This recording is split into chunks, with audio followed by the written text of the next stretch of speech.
from the Frontier Fieldhouse in Chicago Ridge, Illinois, welcome to Ring of Honor's 11th anniversary. Along with Caleb Seltzer, I'm Kevin Kelly, and we welcome you to the broadcast. What a night! What a night, Caleb! 11 years in the making. 11 years celebrating the 11th anniversary of the best damn pro wrestling on the planet. Nobody does it better than ROH. Kevin Kelly, tonight, all of the major titles in Ring of Honor will be defended. The World's title, the tag titles, and the television championship. And one man who has a very particular interest in the television championship match tonight is going to be sitting in this third chair with this third headset, the self-proclaimed icon, Matt Hardy. Absolutely. Plus no holds barred, BJ Whitmer, Charlie Haas, and more. The Wolves and the Hooligans will be here. Let's get our first match underway. It's going to be wild and out of control. Six-man mayhem. And here we go.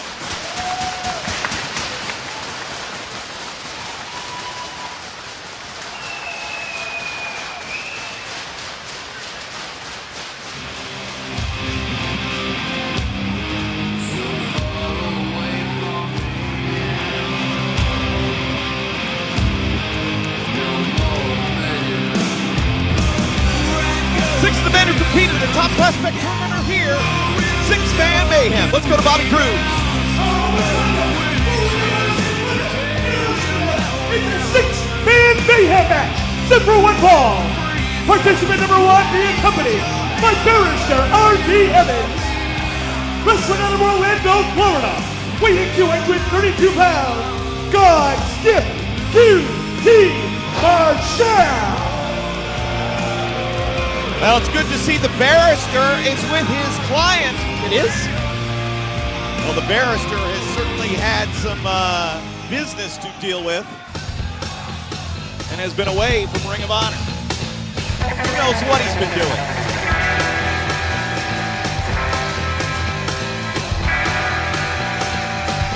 Participant number two, wrestling out of Orange Creek, Virginia, weighing 202 pounds, Adam Page. Adam Page has a cast on his right hand. He's been medically cleared to wrestle only if he agreed not to use that cast as a weapon. Who broke that thumb? Well, reportedly, allegedly, it was QT Marshall who did it in a parking lot attack after Page broke QT's nose at a recent Ring of Honor event.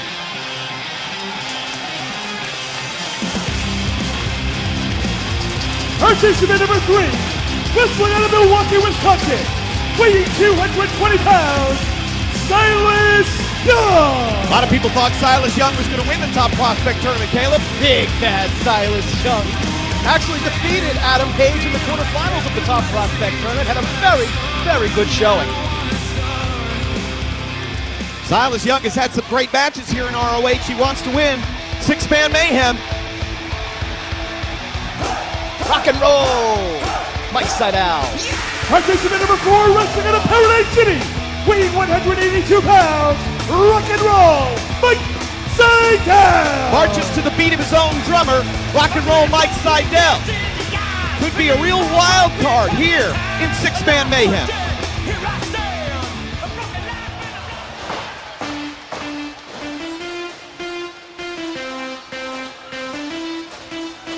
Here comes the man who arguably stole the entire top prospect tournament. He did everything but win. ACH got a lot of notoriety, a lot of press. Participant number five, wrestling out of Austin, Texas, weighing 182 pounds, ACH.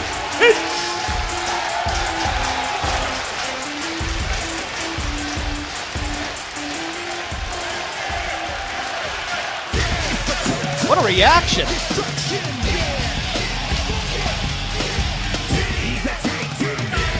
The final participant, wrestling out of Detroit, Michigan, weighing 192 pounds, Tadarius Thomas. Tadarius Thomas, I think, was the handpicked selection by Truth Martini. Defeated Antonio Thomas in the quarterfinals. But defeated QT Marshall as well. He certainly did, but in the finals against Matt Taven, Tadarius Thomas refused the help of Truth Martini. Taven saw that opening, capitalized, and now he'll get the television title opportunity here tonight. So here's the rules. 2 minutes men in the ring, 4 men in the corner. Legal tags at any time. Also, be on the lookout, because if 2 feet hit the floor, somebody else can come in as a legal man, and it looks like the barrister is here. I'm here to congratulate you, Mr. Kevin Kelly, on finally being reunited with me. You get to rub elbows with a real star, the barrister, Artie Evans, back from overseas. Got some business done, and I am back in Ring of Honor. Do you think that your client would have won the Top Prospect Tournament if you would have been here to support him? You know, support comes in many forms. It doesn't have to necessarily come in person. I guarantee you I was supporting QT Marshall in every way I could. He lost due to some tomfoolery. I'll tell you that right now. Well, Adam Page is in with ACH. Two men who certainly have blue chip prospect written all over them. Well, if you're not talking about me, I'm leaving. Oh, Well- thanks for coming. Well, thank you so much. Happy anniversary, RD. Thanks for coming. Big shoulder block takedown by ACH. Watch out. Deep arm drag. Great head scissors takeover. Page rocking and rolling.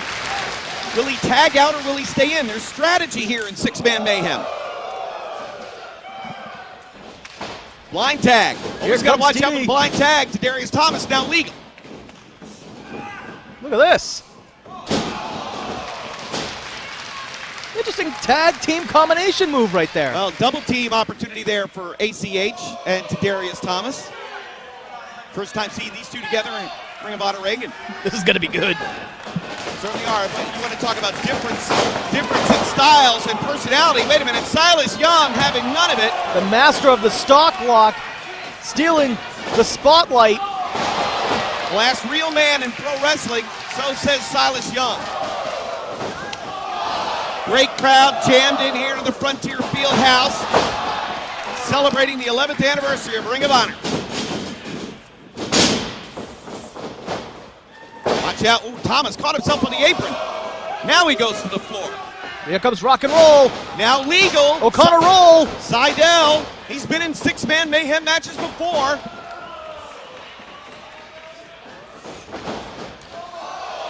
Elusive flexibility from Rock and Roll Mike Seidel. And here comes QT Marshall taking advantage of those Lucha Libre rules where tags can be made if somebody exits the ring and lands on the floor. God's gift going right after the man who broke his nose.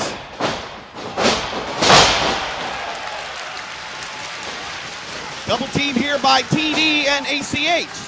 Capoeira kick. Ooh, double knees. Yeah, double knees to Chesty on QT Marshall. Over the top he goes. So now Adam Page and Darius Thomas are legal. Watch out, Silas Young. Silas Young doesn't care about who's legal, who's not legal. He just wants to win. Irish whip reversed by Page.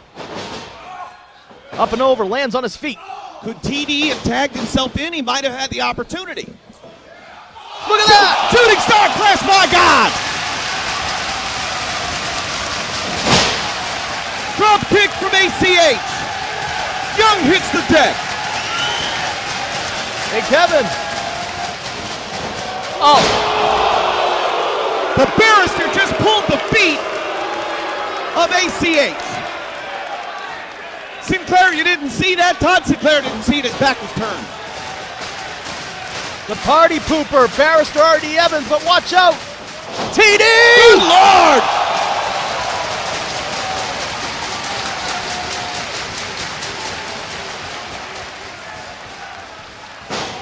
Watch out. Off of the back handspring. Somersault, here comes. Bodies on the floor. Seidel! Oh my goodness. That's the way to use 180 pounds effectively. Flying through the air. Risking your own life and limb to get it done. Born to fly was Mike Seidel. And here comes ACH.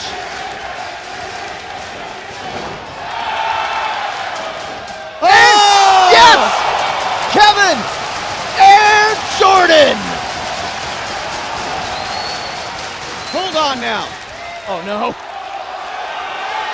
What the hell? He's about to make a man out of Barrister Artie Evans! Good God Almighty!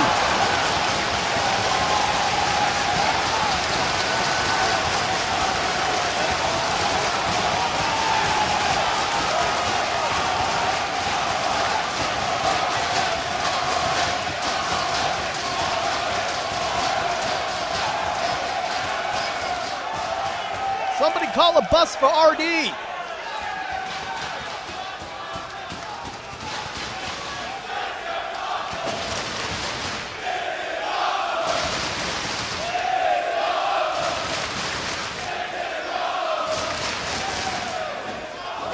Irish whip into the opposite corner by ACH. Eats a boot from Marshall. QT hit it strong. Leaping stunner. Marshall just knocked the top rope and sent ACH flying. Now Page back in, basically one-armed here. Can't use his right fist. The only condition for competition tonight was that Page wouldn't use that casted hand as a weapon. But you can see Marshall not shy about going after it. Oh, man, what an Alabama slam. Watch out now, TD. Hangman clothesline. Cover. Watch out.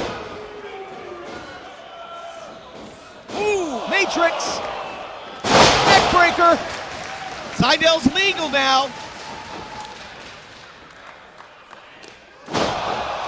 Knees into the chest of the standing moonsault. 2, watch out, Young in to break it up.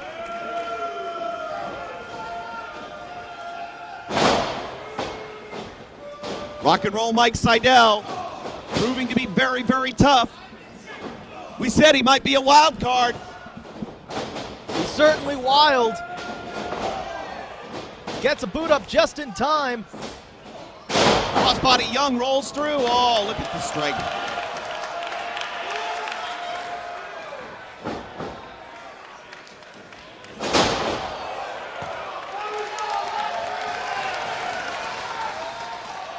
What is this? Wow!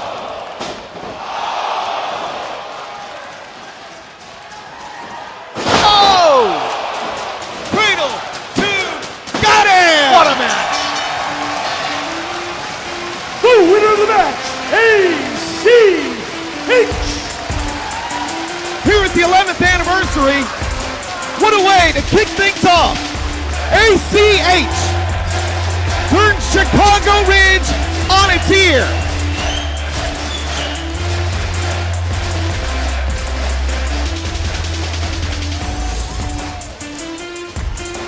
Great show of sportsmanship there to Darius Thomas and ACH. What a matchup to kick things off here at the 11th anniversary.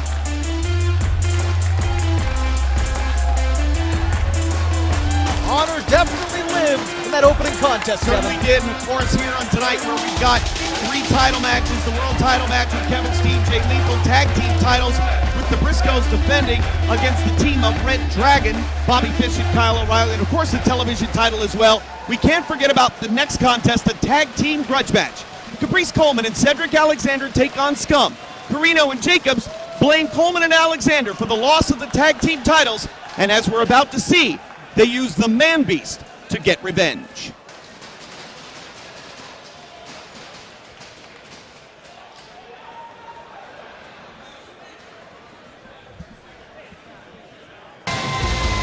Springboard crossbody.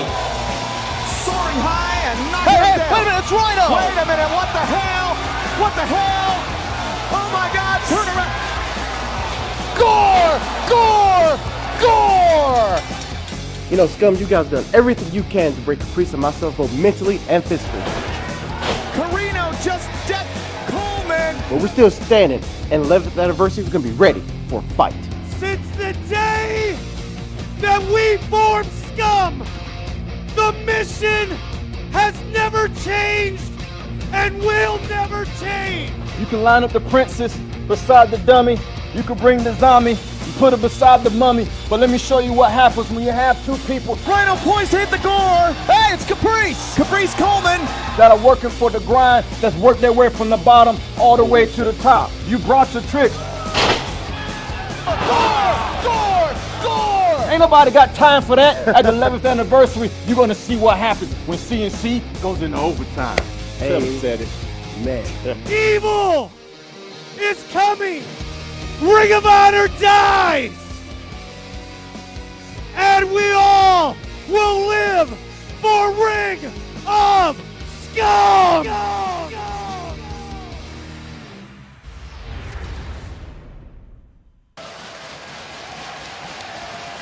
grudge match indeed. What will happen? Can Coleman and Alexander stop the rise of evil here in Ring of Honor? And they end the evil onslaught led by these two.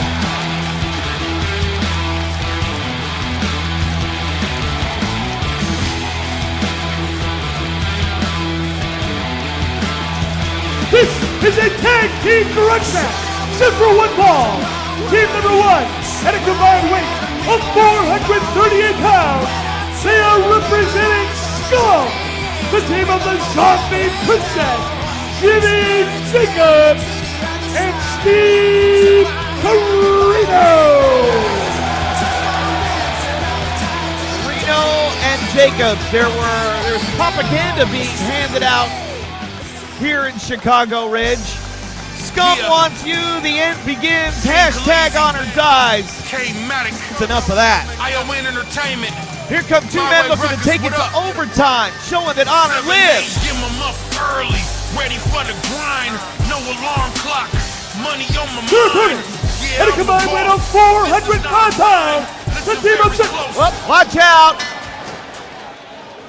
Starting off fast after everything that Coleman and Coleman and Alexander went through courtesy of Corino and Jacobs and the Man Beast Rhino, who is quite conspicuous by his absence here, Caleb.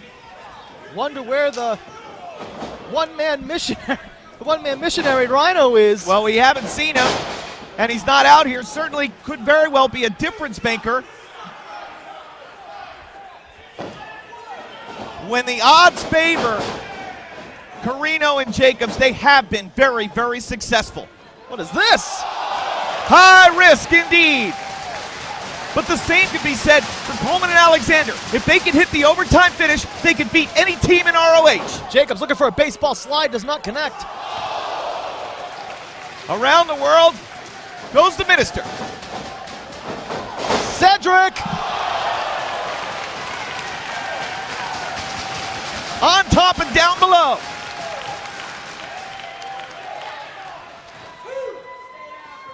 Referee Gino Colucci will, I'm sure, have his hands full, trying to control these four. Zombie Princess is down, leg is hooked, 2 count only. What a great way to kick things off with six-man mayhem. ACH the winner. Great showing though by Tadarius Thomas, Adam Page, Silas Young, Rock and Roll Mike Seidel, and QT Marshall. The future very bright here in ROH. That is, of course, if Steve Corino and Scum doesn't have their way. What a win this would be for Cedric and Caprice, Caleb, as they look to show that honor lives here at the 11th anniversary. Absolutely, they came up just a bit short in New York City at Final Battle for the tag team titles. They still have an issue with Scum, with Corino and Jacobs that is still yet to be settled. Great tag team combinations here by Alexander and Coleman. Irish whip in the corner. Corino goes corner to corner. Probably baited him right there. I the think veteran. that's a very good call. He did bait him in, but now the tag is made. Jacobs is in. Spine buster, not pretty, but effective.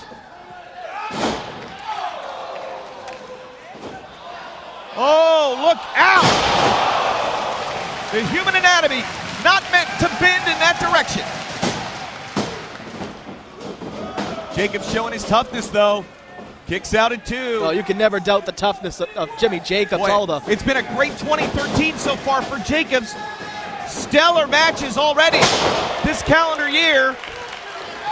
Matchup in Dearborn against Adam Cole. Everybody's still talking about it.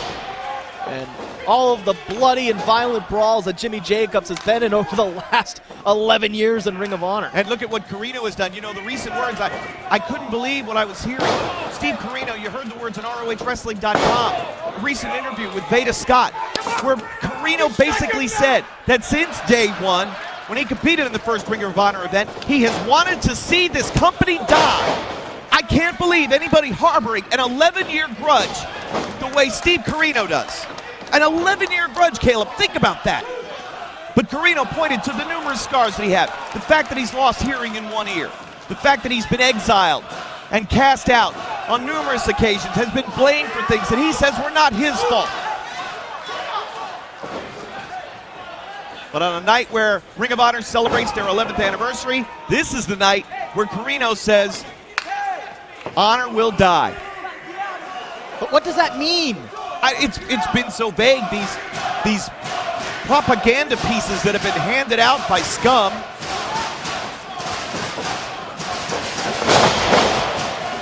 Sick and twisted there, neck breaker, 2, watch out.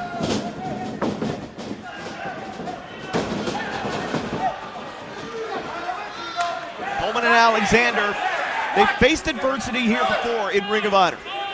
They have fought from the bottom all the way to the top. They found victory after victory. They've yet to have a one-on-one real opportunity.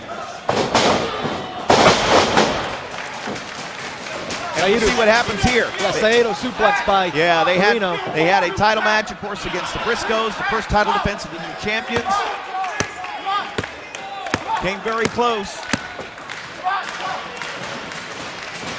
I can't imagine that Corino and Jacobs have in their mind tonight that they want to win this match. Coleman and Alexander, they want to win. But in a company where wins and losses matter, Corino and Jacobs care nothing about victory. Of course, I do believe that Kevin Steen wants to win. I think Steen wants to maintain the Ring of Honor World title, wants to... Springboard Oh, clothesline. Look man. at the hang time by Cedric.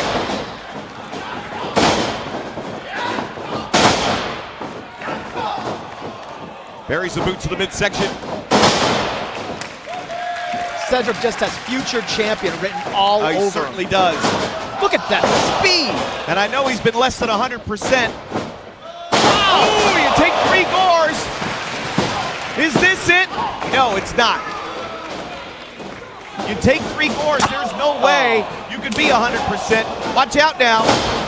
Caprice is in, knocking down both Corino and Jacobs. Scum taking Cedric Plus T.O. there. Cedric Alexander out in that steel pole. Caprice Coleman says, ain't nobody got time for that. Taking the fight to Scum.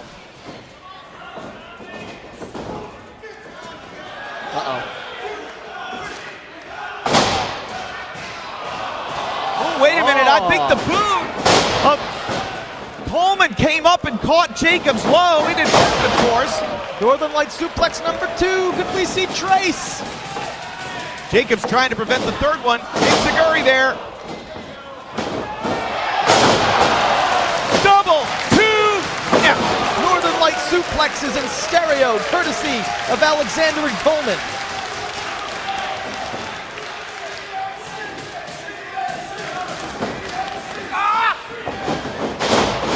Jacobs gets 2 boots right up. And Alexander. Spear! Oh, man! Corino just turned him inside out.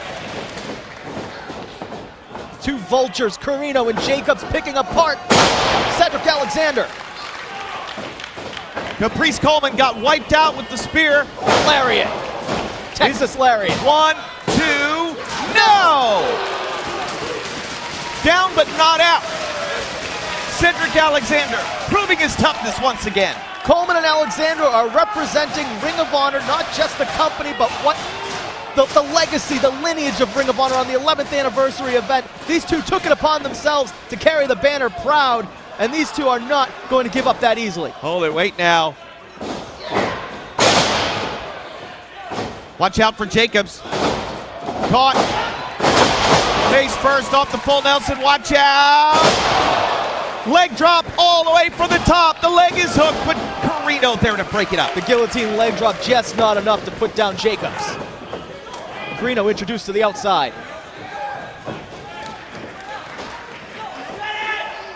What do they have planned here? Oh, they're going for overtime Here right we here. go.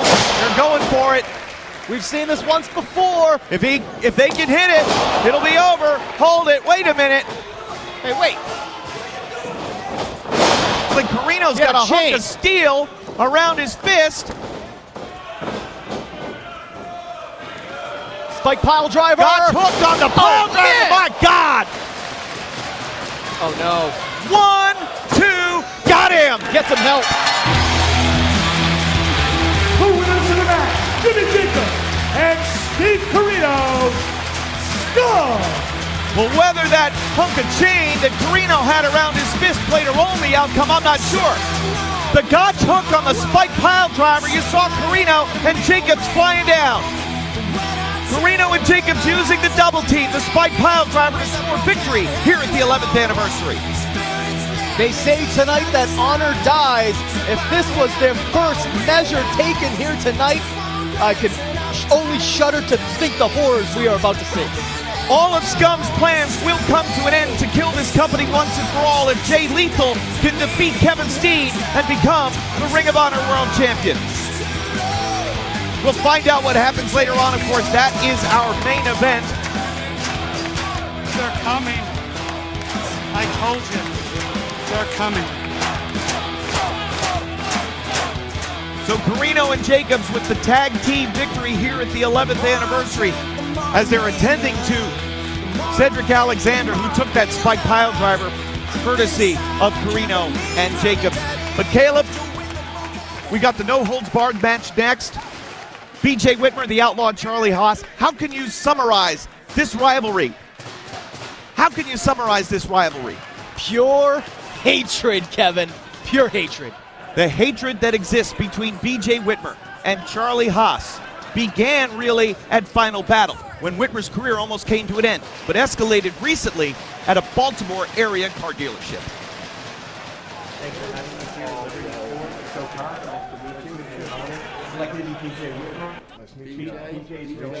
I know we talked about having Charlie today, but Charlie got detained. BJ Whitmer, I made you famous. And you're capitalizing on it. So that's how my time's not valuable to this company after everything I've done? Client comes first. I'm disgusted with it. No, I'm pissed off. And Charlie. Shut up, BJ. It has nothing to do with you. Don't You should have tell me been to here. shut up. You should have not. Charlie, out. No, I'm not going to get out. Out. It's bull. I told Out, you. Charlie. Hey.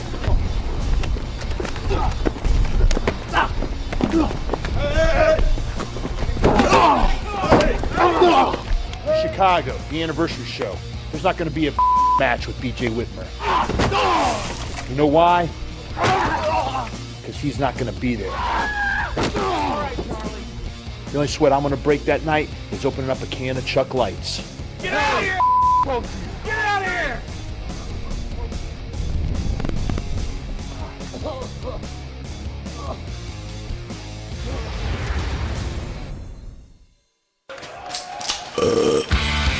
No holds barred.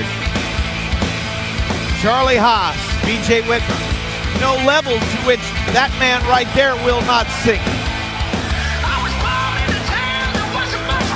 This is a no holds barred match. Zipper one fall, two-way finish. Wrestling out of Dallas, Texas, weighing 249 pounds, the outlaw Charlie Haas. His home state of Oklahoma has disowned him. His adopted state of Texas wants him to go back. Everyone hates Charlie Haas, including his opponent tonight. Oh, wait a minute now. Oh boy. Haas is waiting. He knows Whitmer's going to come through the curtain. He's lying in wait. Put the women and children to bed. Here we go. BJ had a can of Chuck Light there ready to go.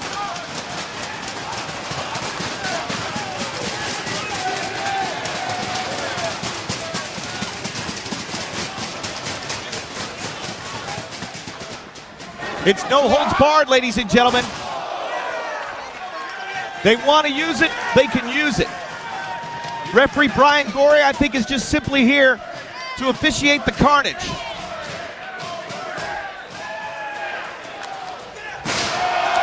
To determine a winner. Perhaps settling things the only way these two can.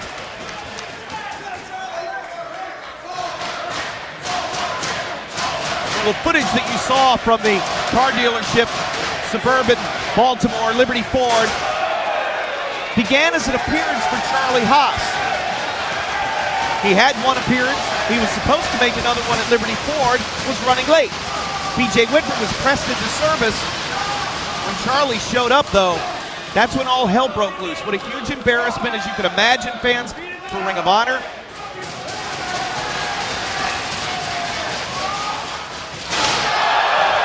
But what Charlie Haas did didn't stop there.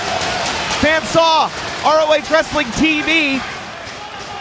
Charlie Haas severed the 10-year partnership, the 10-year team of wrestling's greatest tag team. Stabbing a man who was almost a brother to him in the back. He was the best man at his wedding, was Shelton Benjamin. Was a 5-time tag team champion with the man. He's the godfather to one of Charlie and Jackie's children. And now BJ Whitmer is going to make Charlie Haas pay for his sins. And what about what that bully Charlie Haas has done to one of the members, one of the ROH Dojo trainees, Brindell, who everybody affectionately now calls Cheeseburger. That poor young man had to have shoulder surgery because of what Charlie Haas did in a felonious assault in Cincinnati. Bucket to the head of Haas. And BJ Whitmer is exacting revenge for all of what Charlie Haas has done. Oh boy.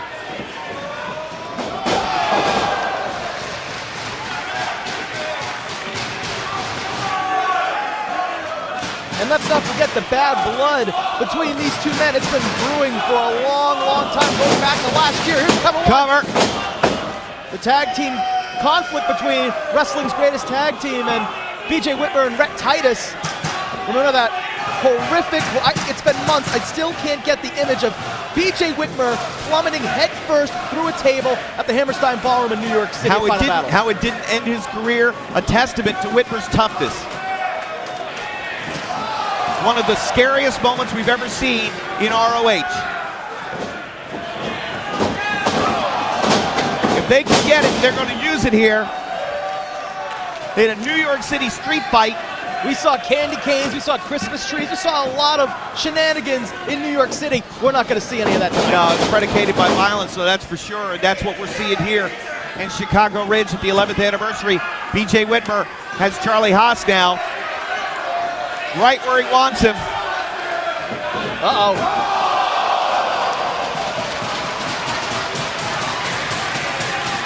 He just turned Charlie Haas into a tripod. Maybe no more kids for Charlie and Jackie. Uh-oh. Ooh! Punctuated with purpose. Spring training time in Chicago. You got to think that Charlie Haas, right to our left here. It wasn't that wise of a decision for Charlie Haas to pick a fight with BJ Whitmer, a street fight nonetheless. This man was trained by one of the most violent wrestlers in the history of our business, Ian Rotten. How much blood and gore came out of that man, and how much of that hardcore mentality did he instill in this man, BJ Whitmer? Oh, wait a minute now. Whitmer catapulted into the barricade, and of course Whitmer's ROH career has had emphasis. Oh my God, that chair racked right across, right really across the, oh dear. Right across, wait a minute Not now. again! Oh. Dropping Whitmer's spine first across the barricade. BJ Whitmer has not had a good relationship with these steel guardrails. Largely because of Charlie Haas. Right. Can't take anything away from the mean streak that Charlie Haas has. That bad blood that flows within his veins. Trained by Iron Mike Sharp, another ruthless competitor in the history of professional wrestling.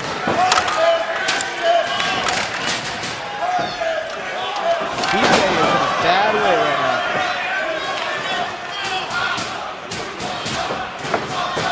Trying to position that ladder. Well, that's just going to piss Charlie Haas off. I see what you did there.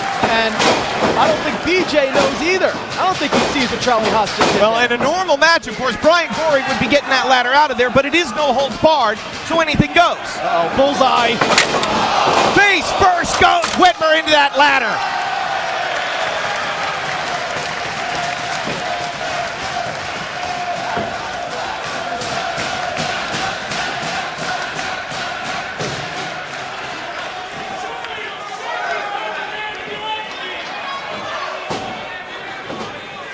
Oh, wait a minute. Where'd he come from? Cheeseburger. Brindale, what are you doing? That young man just had... Yeah, he's giving Charlie Haas 1-4. He just had shoulder surgery. Or guts and brains on that kid. Oh, man. The hell are those, baking sheets?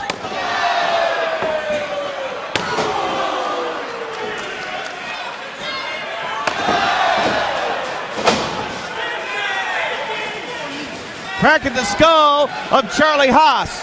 The buzzsaw now looking to close in. Ooh. To the back of the head that time. Uh-oh. Hold it. German. Oh, good Lord.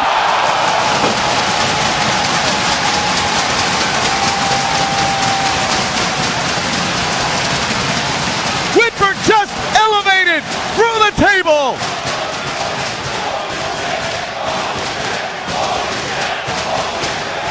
Charlie Haas received an amateur wrestling scholarship to Seton Hall University, and he just belly-to-back suplexed BJ Whitmer over the top rope through a table. A long way from Seton Hall. A long way from the Charlie Haas that I've known for 17 years. Here's the cover. 2. No! Wait a minute, here's another pinning combination. Trying it again. How tough is Whitmer, though? He kicks out. Somehow, he just kicked out after being thrown through a table.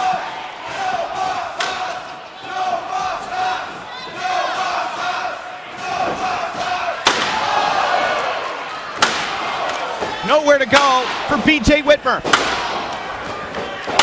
Oh, man. Pinned and virtually motionless. Oh, God.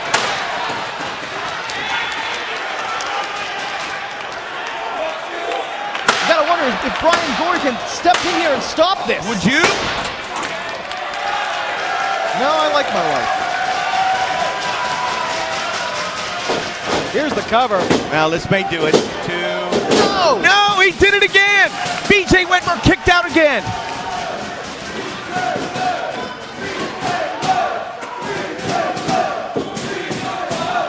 BJ Whitmer, one of the most resilient competitors in the history of Ring of Honor. Think about his journey throughout the 11 years here at Ring of Honor, through all this time.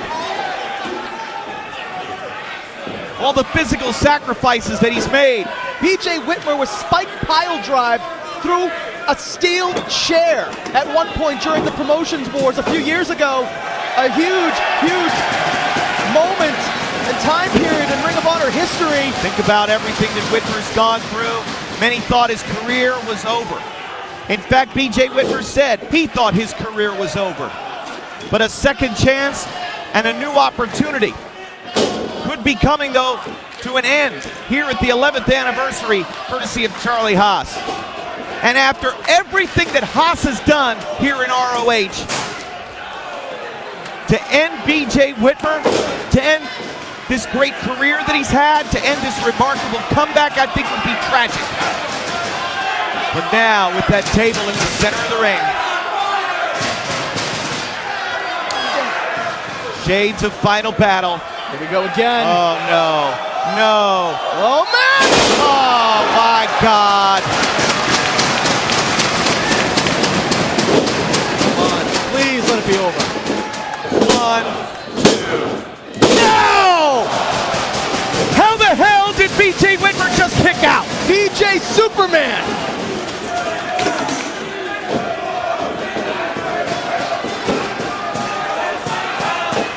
Now what? Another steel chair. Come on, BJ, get up. This is really getting out of hand. I really fear, for not just for BJ Whitmer's career, but for his life.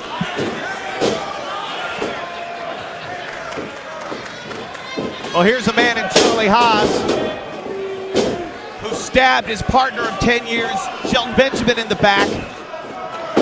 Who's bullied that young man, Brendel, that we saw earlier on, to the point where he had to have shoulder surgery. What he's doing out here tonight, I have no idea. Honor lives in Brendel, and honor lives in BJ Whitmer as well, Kevin. Charlie Haas could care less about honor. He could care less about scum. He just cares about himself. Oh, wait. He's messing with the bull, Kevin. Oh, no. Olympic slam through the ladder. Wait a minute. Oh, my God. Ooh, exploder. Over. 2. No. Haas kicks out. Wait a minute now. Look at this. Raining down knee strikes. Brian Gore's calling for the bell. Gore's stopping it. Referee stoppage here. BJ Whitmer is trying to kill Charlie Haas. The winner of the match, by referee stoppage, BJ Whitmer! A flurry of knee strikes. BJ Whitmer wins. BJ Whitmer, the referee stoppage. The only thing that would have stopped BJ, who knows what he would have done to Charlie Haas. Haas had better be thankful that Brian Gore was there to save him, to call for the bell. Rightful end to everything that we saw. Kevin, we're living in a new age and a new day where you never know what could happen. Take a look here. The exploder. You could see the ladder crumble. Haas's spine could have been broken. He kicked out from there. And the raining knee strikes from BJ Whitmer. The Buzzsaw has defeated the Outlaw here at the 11th anniversary.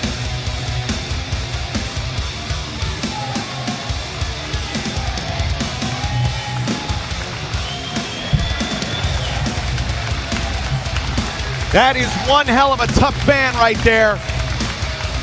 BJ Whitmer, I think, always had Ring of Honor fans' respect throughout the 11 years. As we're here at our 11th anniversary event, there is carnage all across the Frontier Fieldhouse. Broken tables, bent chairs, broken ladders, and so much more all across the scene here. But of course, Caleb, the action continues. And it's going to be a very, very different matchup coming up next. It's a dream tag team match at the 11th anniversary event here in Chicago. The American Wolves versus the Forever Hooligans. There is a lot of history involving the American Wolves and Forever Hooligans, largely punctuated through Davey Richards and Rocky Romero. A great chapter throughout ROH's history has been the fact that it seems like Richards and Romero's careers always seem to intersect, sometimes as partners, sometimes as opponents. But of course, what recently happened over the past year in New Japan will, I think, forever be controversy, because Davey and Rocky were the IWGP Junior Tag Team Champions. But then Davey was involved in a car accident and also had to make a decision between his New Japan commitments and Ring of Honor commitments. So the team came to an end.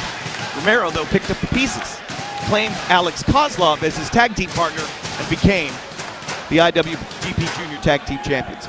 So let's take a look at the history, a little bit of it. Hooligans and the Wolves, with comments from Davey and Eddie. Boy, me and you had some days, didn't we, buddy? See, me and Rocky Romero, give a little history lesson, everyone. We tore up Japan, up and down the island, Tokyo Dome to Korakuen Hall. But you see something, Rocky? This ain't Japan. This is America, and we are the American Wolves. We are the best tag team in America. Don't believe us? You're gonna find out soon enough. Rocky, you and Davey, you were partners. No remorse. Partners. The American Wolves, we are brothers. Damn right. He is Davey Richards. I am Eddie Edwards. We are the American Wolves. We are Ring of Honor Wrestling. And the hunt is on. No remorse. So it's a dream tag team match here at the 11th anniversary.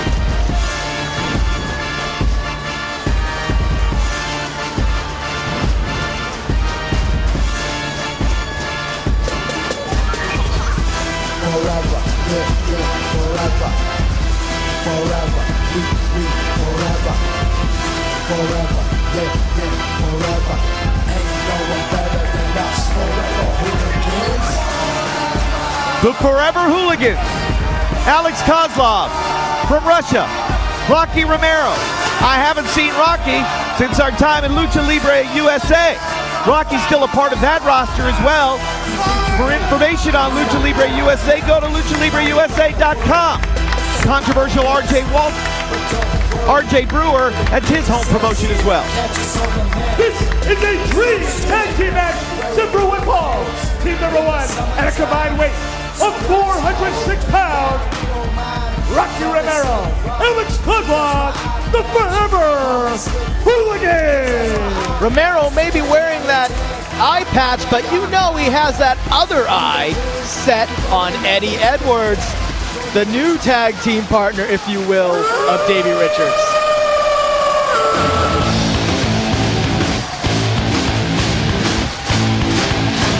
The return of the American Wolves. Back in Chicago Ridge once again as a tag team here at the 11th anniversary. Two opponents at a combined weight of 420 pounds. Davey Richards and Eddie Edwards, the American Wolves.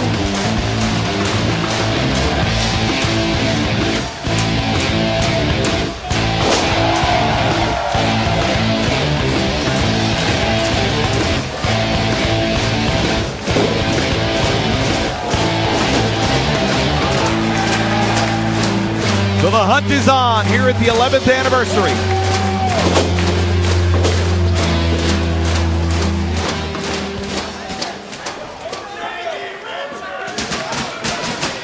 Wait a minute, Alex Kozlov is called for the microphone.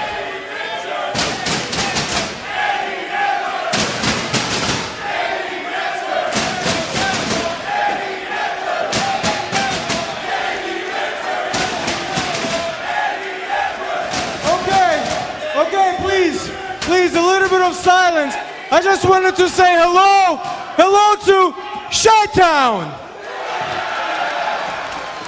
And I would like for all of you to please stand up out of respect as I'm gonna sing the national Russian anthem.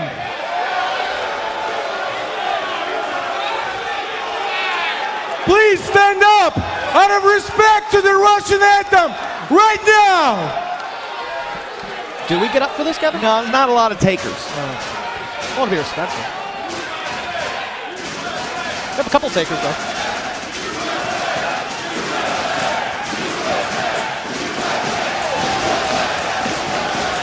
Россия священная наша держава. Россия любимая наша страна. Да здравствует воля, великая сила, твое достояние на все времена. Where's Nikolai when you need him? Отечество наша свободная, братских народов союз вековой, предками данными, мудрость народная, славься Россия, мы родимся тобой. Thank you very much. Certainly hope he's not planning on auditioning for American Idol anytime soon, Kevin. I'm sorry. Russian Idol.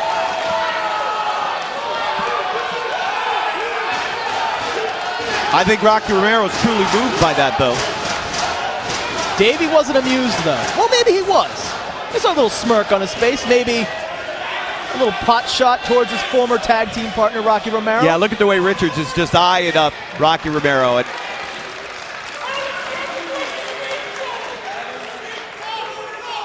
will these two adhere to the code of honor? Let's go to the tail of tape.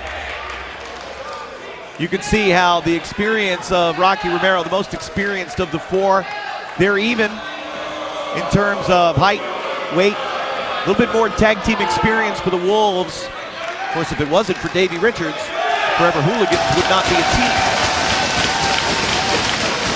And there's the bell. Keep in mind that the Hooligans became tag team champions over in Japan by defeating the legendary Jushin Thunder Liger in Black Mask 4.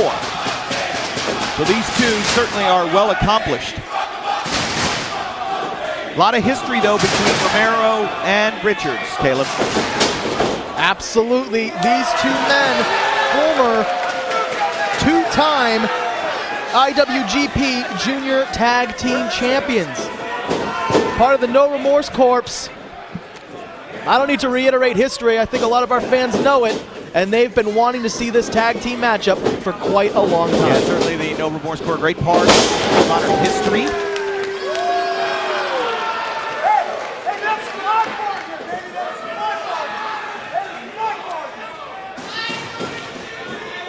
And of course, Rocky Romero, Cuban heritage.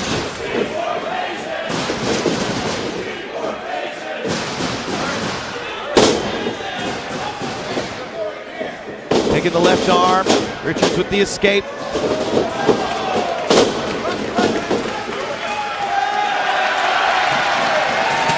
A little azúcar from Davey Richards. Richards and Romero, former Ring of Honor Tag Team Champions as well, Kevin. That's something we can't forget about either.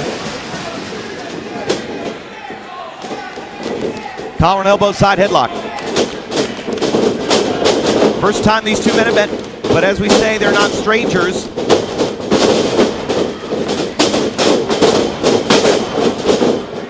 Look at that. Great drop kick there. And Romero and Kozlov, not strangers to Ring of Honor either. In fact, they competed against one another back in 2009 here in ROH.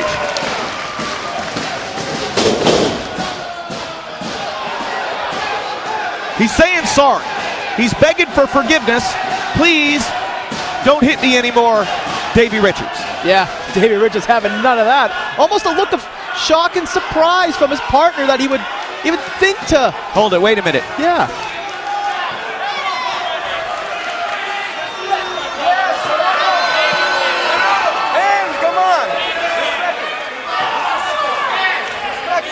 Well, it's a handshake and a hug for referee Paul Turner, so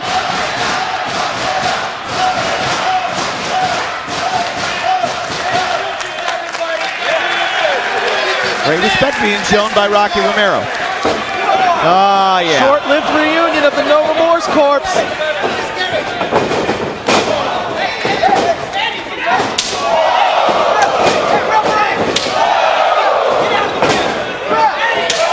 Pocket Romero. Double Irish whip into the ropes. Watch out for Kozlov. The Hooligans are falling victim to the American Wolves offensive onslaught, something that they've perfected over the last 5 years. Trouble. Hooligans down on the apron. Watch out. Here we go. Soaring and scoring.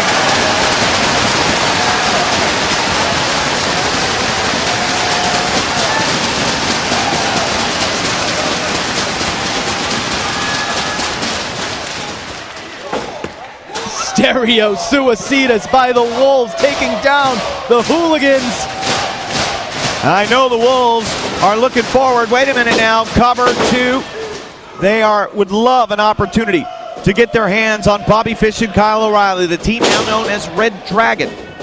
Of course, Red Dragon tonight challenging the Briscoes for the tag team champions. But win or lose after that one, Fish and O'Reilly are definitely going to have a date with Davey and Eddie. Rake of the eyes, and now Kozlov tagged in. Head scissor take over there from the Boston native.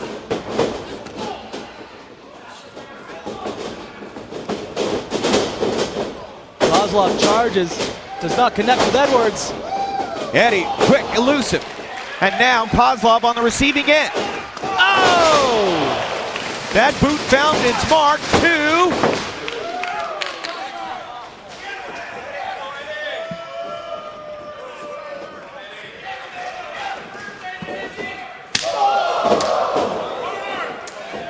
Those unforgiving, die-hard chops by Edwards. Romero sneaks in a cheap shot. Takes a chop as a receipt. Right in the face. Watch out! Oh! And now he's going after his former tag partner. Meanwhile, Kozlov in the ring, only getting 2. You have to wonder if Romero got Richards down because he knew that Davey would come in and make the save.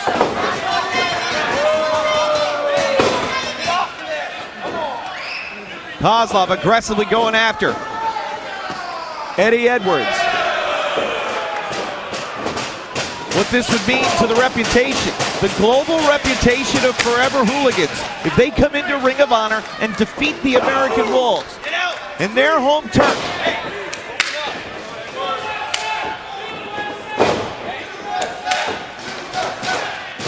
Of course, their New Japan commitments keep them very busy.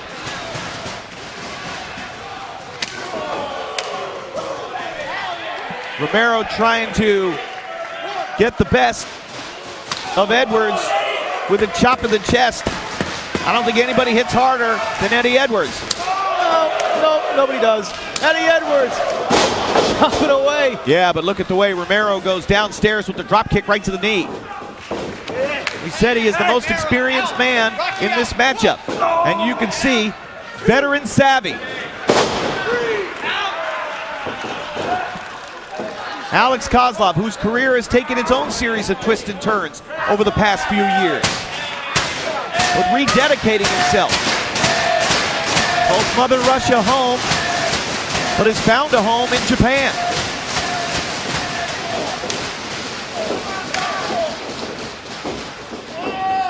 Russian leg sweep. It's just a leg sweep for him.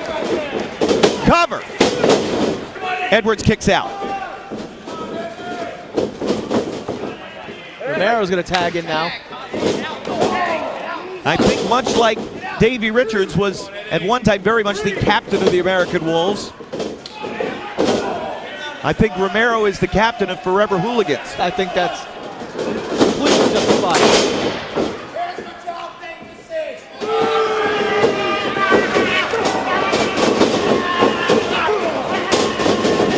Look at this. Worked himself into a frenzy. Oh!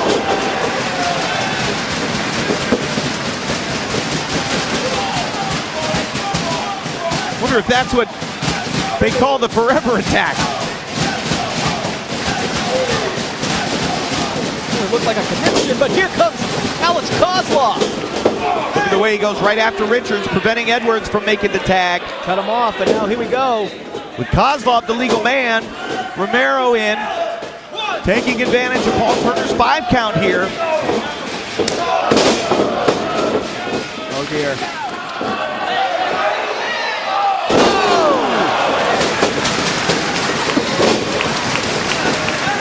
Now Richards back on the apron, tag made. Here we go. Davey and Kozlov are legal. Missile drop kick, down goes Kozlov.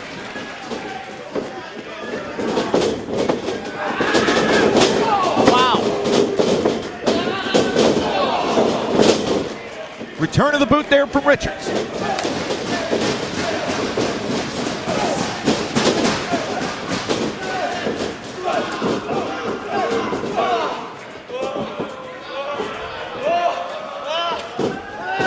Davey rubber leg, wait a minute now. And spring savant kick. 2! No. I think Richards sensed that he might be able to get the 3 count there. Kozlov did kick out. Romero slow to get back to his feet.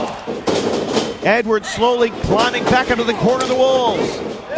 Romero's in. Wait, Yes. look out! Northern Light suplex into a pin.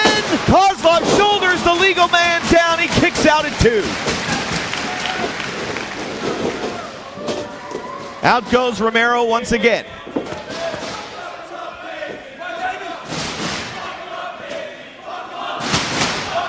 The Wolf stalking his prey.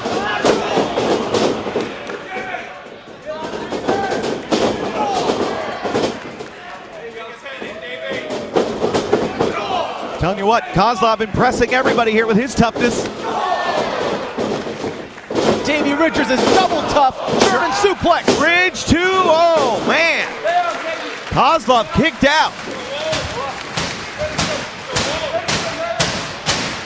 The former two-time IWGP Junior Heavyweight Champion Davey Richards heading to the top. Looking for the double stomp, does not connect. Probably saw it coming. Kozlov, Enziguri. Great elevation on that Enziguri. Alex Kozlov, an amazing athlete. There is no denying that.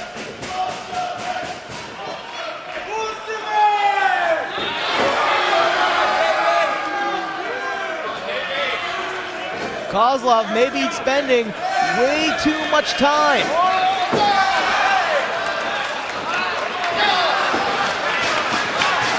Cossack kicks here from Kozlov. Cover. 2. Modified curb stomp by Kozlov, not enough to put down Richards. Eddie Edwards kicked right off the apron by Romero. In many ways, Forever Hooligans, the New Japan equivalent, I would say, of the American Wolves. Look at this.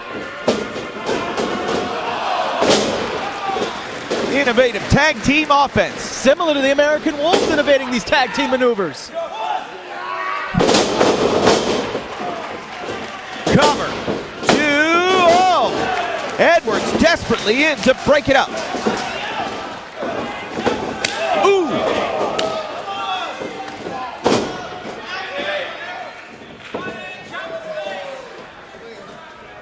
Double team maneuver here.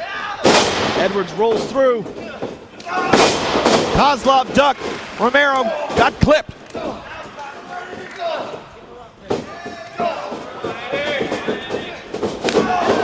Super kick just dimmed the lights of Alex Kozlov.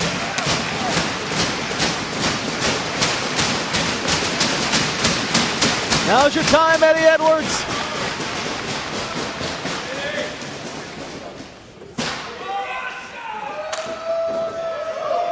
Such a tag team, the Wolves. All they have to do is look at each other and they know what they want to do. Standing switch reverse. Wait a minute now. Reverse for Richards.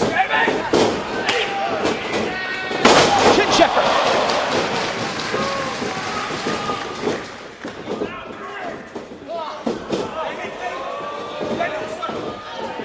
Ooh, my goodness. Nowhere for Kozlov to go but down. But he kicks out. Edwards whacked Kozlov in the face with the shovel before Davey Richards dropped him with the tombstone. And Richards is heading upstairs. So is Edwards across the way. Double stomp forthcoming from Edwards. Connects. Calling the Wolves. Richards flies. Is on. And it is over. No, wait a minute. Romero in to break it up. Romero's shown the door. What are we going to see here, Kevin? Now in the neutral corner. Richards top side. Wait a minute. Tilt-a-whirl. Tornado spike DDT by Kozlov. Romero derailed Richards first.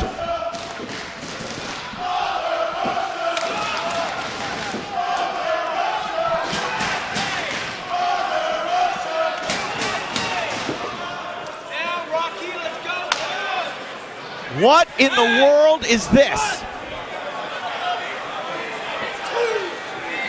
Whatever it is, it looks deadly. Oh my! A super hurricanrana into a frog splash. This'll do it. Upset. Oh!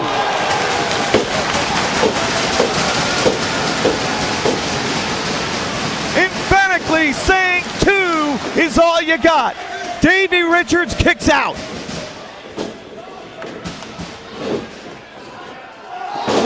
Out of midair. Romero down. O'Connor rolls. Shoulders. Bridge. No! I thought that was it. That was 2. Paul Turner says that was 2.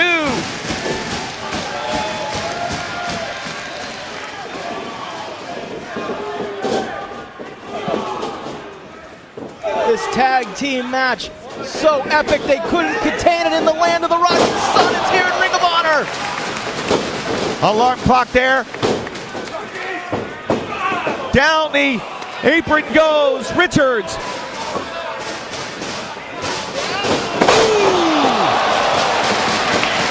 Cover. 2. Got him! The winners of the match, the American Wolves.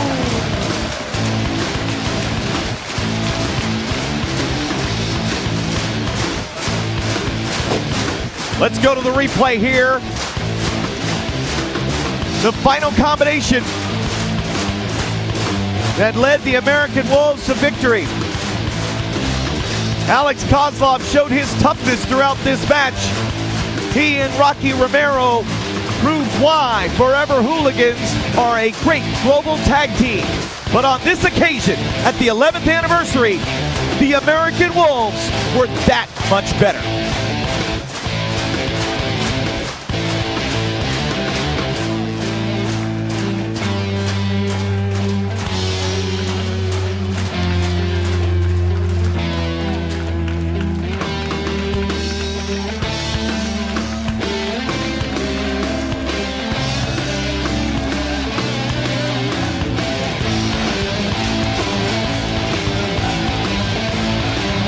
I agree with that sentiment.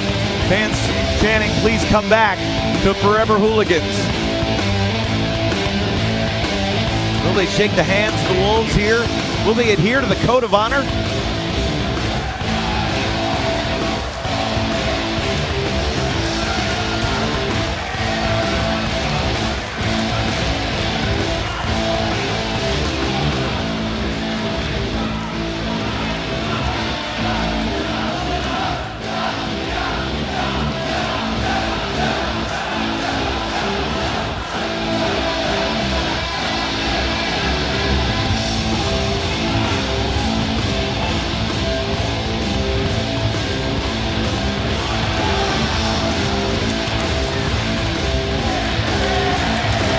Kozlov shakes the hand of Richards. Will Romero shake hands with the Wolves? Yes, he does. Rocky Romero shakes hands. Forever Hooligans adhering to the Code of Honor. Look at this stare down. And after everything that these two men have been through, handshaking a hug. That is great to see. 4 great sportsmen, 4 phenomenal athletes competing at the 11th anniversary here for Ring of Honor. Dream tag team matchup, I'd say it lived up to the bill. Pro wrestling definitely lives here in Ring of Honor. For an 11th anniversary now, best damn pro wrestling on the planet. The first half of this event really has stepped up the bar. Jeez.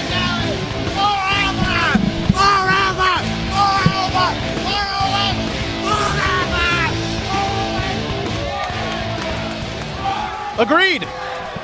I love the passion of Rocky Romero. That's what it's all about, fans. In the second half, not only will we see a 2 out of 3 falls match with Roderick Strong against Unbreakable Michael Elgin, but 3 title matches as well, including our main event, Kevin Steen against Jay Lethal for the Ring of Honor World title. Intermission time here in Chicago Ridge, fans. We'll be back with the second half of the 11th anniversary in just a few moments.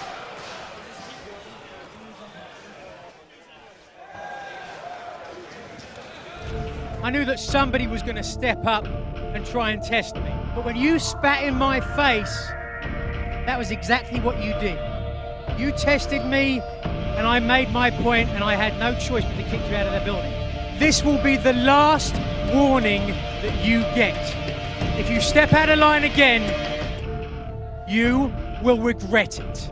What do I have to do to get my Ring of Honor World title shot against Kevin Steen? My hands are tied. Kevin Steen had it written in stone. You will not get a title shot while he is the champion. Come up with a new answer. What do I have to do? What do I have to do? There's nothing I can do about it. There's nothing you can do about it. The only person who can change that is Kevin Steen. Kevin, I want to tell you, you're not a real Ring of Honor champion. You're not like all the great other champions. You're a vile human being, Kevin, who spits in the face of 58-year-old women. You're a disgusting human being who only cares about himself. Years ago, Ring of Honor did you wrong, so now you're back for revenge to kill it. And how are you going to kill it, Kevin? You say you're going to kill it by defeating every Ring of Honor wrestler back there who believes that honor lives. And whether you realize it or not, you need me. You need to defeat me to stick it to Ring of Honor. And what better way to stick it to Ring of Honor than defeating one of the honorable men back there, one of the most honorable men, me. I'm fueled by my family. I'm fueled by my hatred for you, Kevin. I'm fueled by my confidence that tells me I deserve to be Ring of Honor World Champion. You know it deep down inside that until you beat me, you ain't. I challenge you for that Ring of Honor World title that you have hanging on your shoulder. I accept. What? Well, just like that, the only two words that Kevin Steen said was, I accept. Jay Lethal will get his Ring of Honor World title opportunity. Jacobs ducks the head, a second too early. Lethal responds with a right hand. Another close fist. Zombie Princess, wait a minute, reversal now. Knock him down with a forearm smash that time. Lethal building up some momentum ahead of Steen. Full slam, oh yeah. Reverse DDT, down goes Jacobs. Lethal's feeling it here. Yeah, I hate Jay Lethal.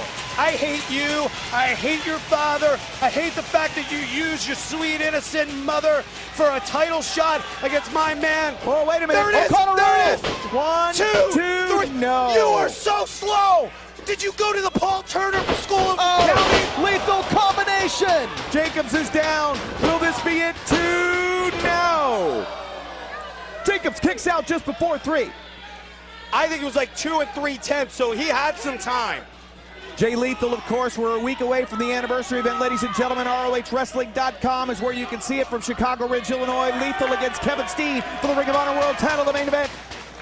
The Briscoes defend the tag team titles against Fish and O'Reilly. 2 out of 3 falls. Roderick Strong against Unbreakable Michael Elgin, and more. CNC against Scum, and you will also witness the biggest loss of Jay Lethal's career and the death of Ring of Honor. Lethal. Oh! Over Jacobs. Super kick, and here we go. Lethal in. Boom! Boom! That's it! Backstabber by Jacobs. Good night. I'm going to go celebrate this one. It's over. Slice It's bread over. number 2. Party time! 1, 2, no! Well, Carino bailed. Carino thought it was over. I guess he's going to celebrate. Premature celebration from Steve Carino. Celebrating way too soon. Jay Lethal showing off that killer instinct that's driven him to this weekend. And everything that Steve Carino said earlier on about destroying this company and turning it into Ring of Scum could all be ended, fans, if Jay Lethal is victorious against Kevin Steen. If Lethal is crowned the new world champion next week at the 11th anniversary, all bets are off with Scum. Lethal mounted upstairs. Jacobs looking for a Hurricanrana, misses it. Yeah, because Lethal hung on to the top rope. Set up perfectly, perhaps. Still on the top rope, Jacobs fights back. Jacobs so tough. Can he score the biggest singles win in his career here since it's been reborn? Uh-oh. Under the mantra of Scum. Oh! Death Valley driver by Lethal. Going up top. Springs to the top. High above the New Burns Arena. Pointing to the heavens. Diving elbow. Hail to the king. 2E. Got it.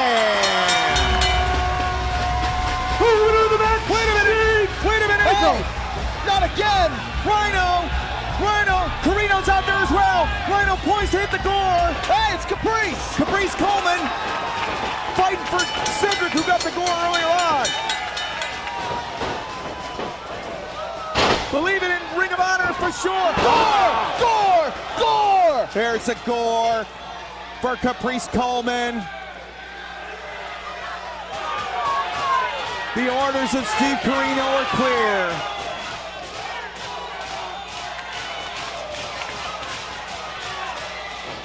Jacobs holding on to Lethal's leg. Hold it, wait a minute now. Kevin Steen is down here, 4-on-1. The hell is this about? Kevin Steen is Kevin Steen preventing Jay Lethal from being gored? What? Kevin Steen? What the hell is going on as we head to the 11th anniversary?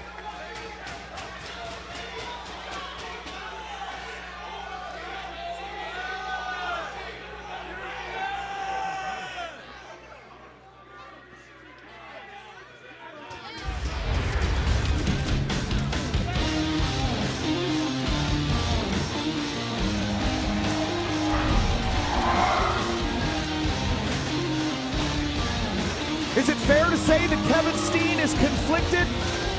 He has not been the same since Ladder War against El Generico and Final Battle, but that was back in December. And now here we are on the eve of the 11th anniversary. He's still the champ, but he's got to face Jay Lethal. What's going through the mind of Kevin Steen? People say I've changed. You know what else has changed a lot over the past few years? This company, Ring of Honor, it's actually gone through quite a few changes over the last few years. When I won this title last year, I wasn't proud of that victory. I wasn't happy to be Ring of Honor World Champion. The only reason I wanted this was because I thought it would help me kill this company. And I didn't want to kill this company because I hated it. Because the truth is, I love Ring of Honor. I always have.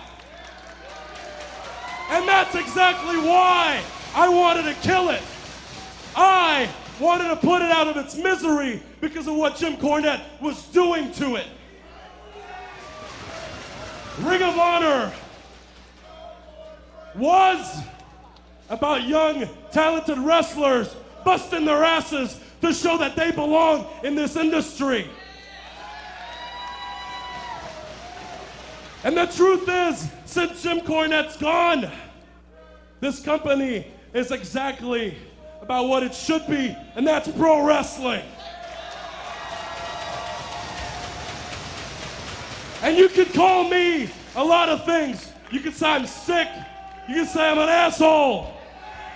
But you can't say that I don't love pro wrestling, because I've dedicated my life to it. I've bled for it.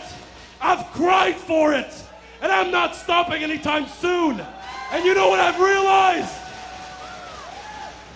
Since Jim Cornette's departure, I care about this company.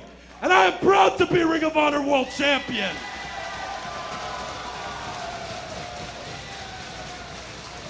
So Jay Lethal, that's why I'm giving you a title shot, even though I don't have to.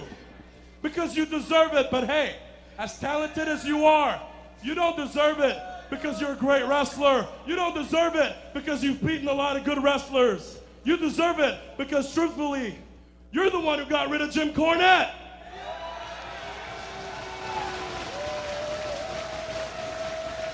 But Jay, let me make this clear. You're great. But since winning this, I've beaten Eddie Edwards, I've beaten Davey Richards, I've beaten Roderick Strong, I've beaten Rhino, I've beaten Michael Elgin, I've beaten El Generico, just to name a few. I've put myself through hell. And now, more than ever, I will do everything and anything to keep this title. So Jay Lethal, what makes you think you can beat me? The truth is, Jay Lethal, you can't beat me. Well, we're about to get our six-man main event underway, fans, but instead Jay Lethal has come out here. And I have to wonder, is Lethal going to respond to what Kevin Steen said at the top of the broadcast? I've got a little something to say. Directed at our world champion. You see, Kevin Steen, you were out here earlier, and you know what? I think it's great, Kevin, that you all of a sudden have a change of heart. I think it's great, Kevin, that now you love Ring of Honor and you want to be an honorable champion. I think all of these things are great, but Kevin, I also think that you're full of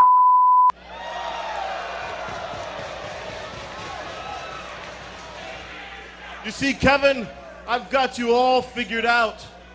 I've got your number. You see, you're a master of mind games. You enjoy, Kevin, of getting into the heads of your opponents, and most of your matches are won before the bell even rang. To prove my point, you came out here, Kevin, and you told everybody what you think they wanted to hear. Also, to prove my point, Kevin, I think that Davey Richards is one of the best in the world, and that mind job that you pulled on him to win the Ring of Honor World Championship was nothing short of amazing. But I can guarantee, Kevin, that in Chicago, that will not happen to me. You see, Kevin, I've got your number. I've got it all mapped out. I've forgiven the past. My parents will be miles away. I have removed all of my distractions.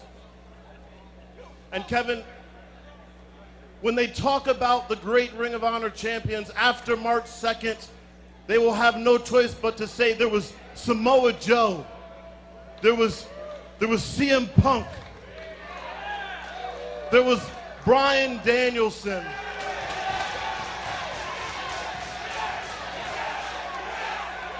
and then, Kevin, they will say that there was one of us.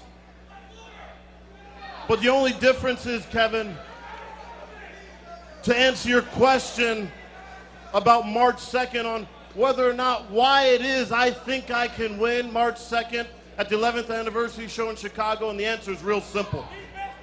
I think I can win because you think that I can't.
We are back at the Frontier Fieldhouse, Chicago Ridge, Illinois, with the second half of the 11th anniversary here from Ring of Honor. Caleb, in the second half, we still have 3 big title matches to come. We have the heavyweight, the TV, and the tag titles on the line, but Kevin Kelly coming up next. No hoopla, no shenanigans, 2 out of 3 falls. Truth Martini's not at ringside. It's Unbreakable Michael Elgin versus Roderick Strong. Very physical encounter, punctuated here by a war of words. Let's take a look. Go back to Final Battle. You'll hear both from Elgin and from Roderick. I'm sick of hearing that 2012 was the year of Michael Elgin and Ring of Honor. Superplex! Are you kidding me? See, I was taught growing up, you don't pick fights that you can't win. And that's exactly what you've done. Oh! Book of Truth, God knows what that's loaded with. 1, 2, he got him! Wow. Well, Michael Elgin, if Final Battle didn't show you anything, oh man! Maybe in Chicago, in a 2 out of 3 falls match, maybe when I beat you 2 straight falls, I will silence your fans and I'll silence you, bitch. You've signed your own death certificate, and I'm about to engrave the tombstone.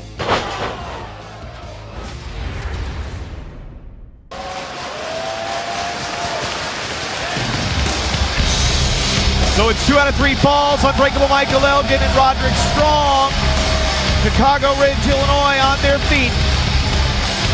Camp Strong in the house. What's going to happen? Let's go to Bobby Cruz. This match is set for the best 2 out of 3 falls. Introducing first, wrestling out of Tampa, Florida, weighing 212 pounds, Roderick Strong. Competition, alcohol, money, and something with a P, fill in the blanks. That's what drives Roderick Strong, which is why he is one of the greatest superstars to ever step foot inside Ring of Honor.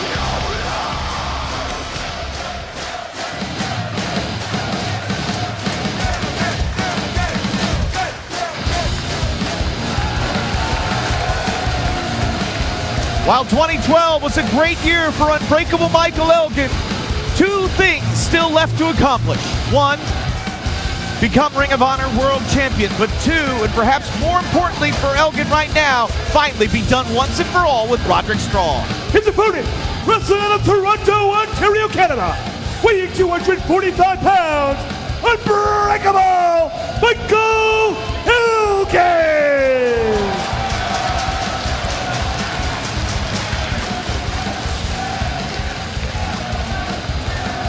2 out of 3 falls between Elgin and Strong.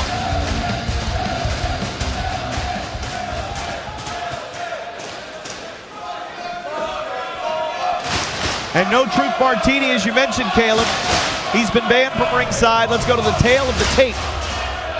Roderick Strong, more experience than Elgin, but of course the weight factor and the strength of Unbreakable Michael Elgin could be the difference here. Yeah, I think Strong knew that Elgin had no business, no plans on adhering to the Code of Honor here in this one.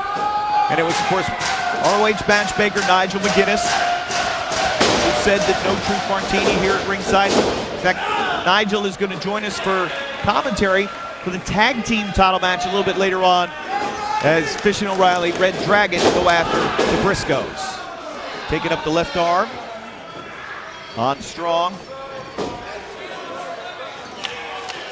When they met at Final Battle, Strong's weakness was beneficial. That massive neck of Michael Elgin supporting the bridge.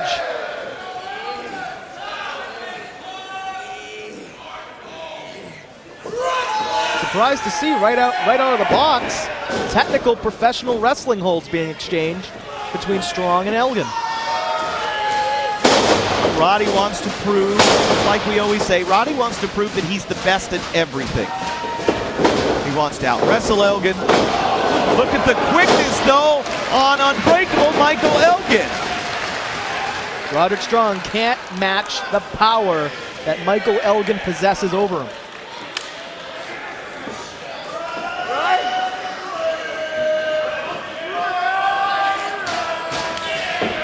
we go. See you wrestling. Oh, that jumping knee just caught Elgin. Oh boy. Fireman's carry position. Strong able to get out of it. I don't know if Elgin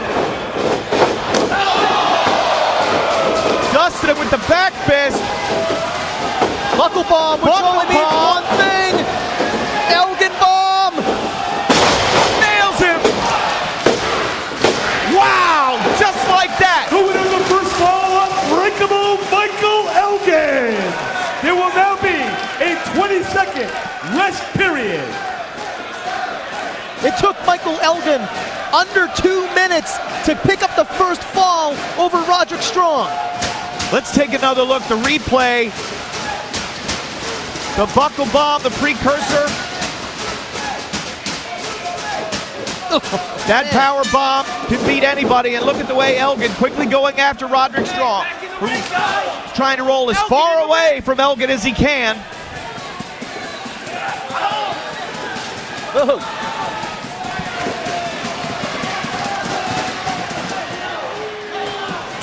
Just off to our right.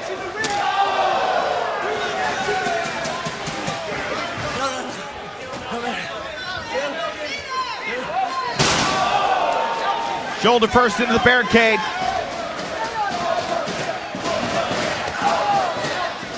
I can't believe that Unbreakable Michael Elgin already has a 1-fall lead here over Roderick Strong. Now, what do you think, Kevin? He has the first fall right out of the box. First fall in Elgin's possession right now. Maybe do you think this is Elgin's strategy? Take Roderick Strong to the outside, beat him up a bit, rough him up, bend the rules. You have a fall to waste. You've already got the first fall up. All you need is one more. There's 2 more left. Maybe you can afford it by beating the crap out of Roderick Strong a little bit. Well, I'm not sure. If you got an opportunity to get a win in a 2 out of 3 falls match over Roderick Strong, you got to take it, because Strong's record in 2 out of 3 falls, very, very good, Caleb. Roderick Strong has been in so many best 2 out of 3 falls matches over the course of the 11 years in Ring of Honor, and outside as well. The last 2 out of 3 falls match he had was with Jay Lethal. Oh, wait a minute now. At Rising Above in Dayton. Nobody home for Elgin. Wait a minute now. Oh, man! Belly to back on the floor. All of that weight and mass of Michael Elgin landing on the brunt of the impact on his shoulders and his neck.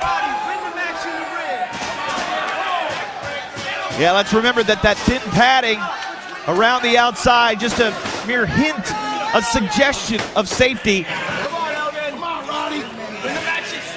And just like that, I retract my previous comments. Michael Elgin's in trouble. I think any time you can close the door and get a win in ROH, you got to do it, especially off of someone like Roderick Strong.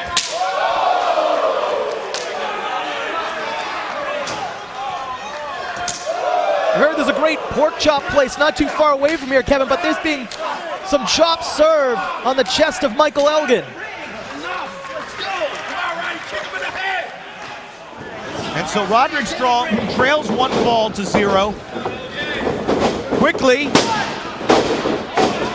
Elgin, though, powers out quickly, just as quickly at 1.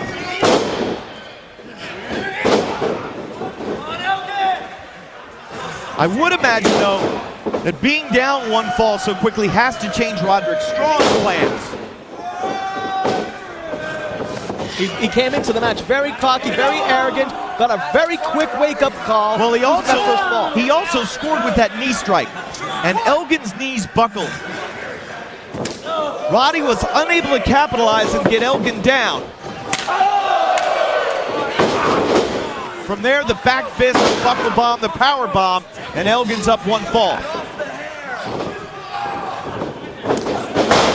Drop kick, and down goes Elgin.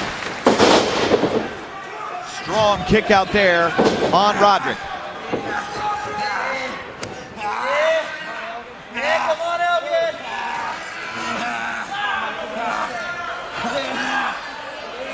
As great a 2012 as Michael Elgin had, here so far in the new year. The only time Elgin has found himself in harm's way has been when the numbers game has been against him. But it is mano a mano here in Chicago Ridge. There's going to be a winner and there's going to be a loser here at the 11th anniversary event as Roderick Strong continues to attack the torso of Michael Elgin. But resilient is the unbreakable one. Yeah, but Roddy gets back to his feet now. Roderick gets dropped with a punch. There's a savate kick to the face.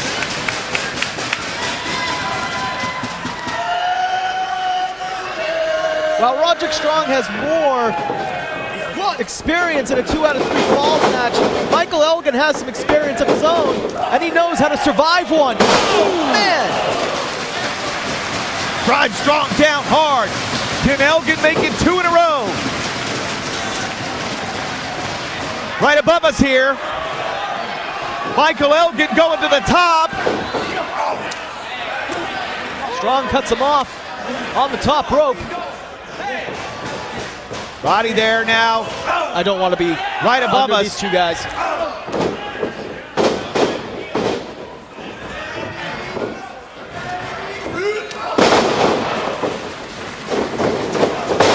Elgin soared across the ring with that shoulder block.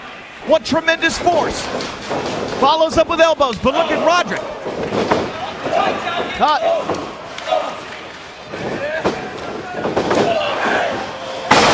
Black hole slam. Cover. 2 now. Just not enough. Look at how to the quickly crossface. The transition to the crossface. Will Roderick tap? Shoulders down. 2.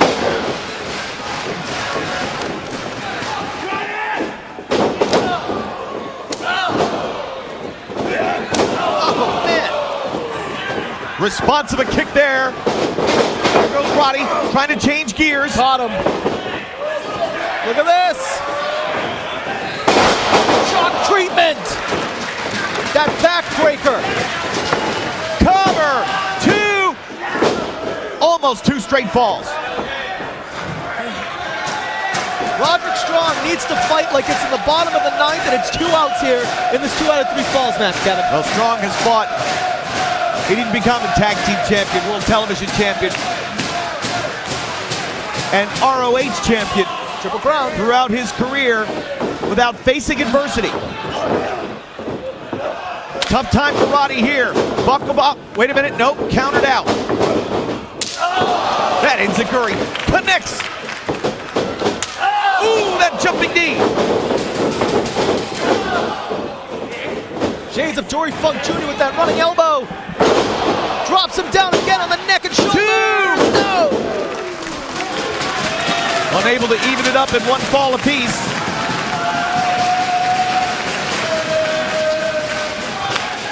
Like I was saying before, Michael Elgin has survived the best 2 out of 3 falls match in his career. Competed in a 2 out of 3 falls match with Silas Young, who we saw earlier. 1 hour draw, Kevin. Can you believe that? Again, 2 phenomenal athletes.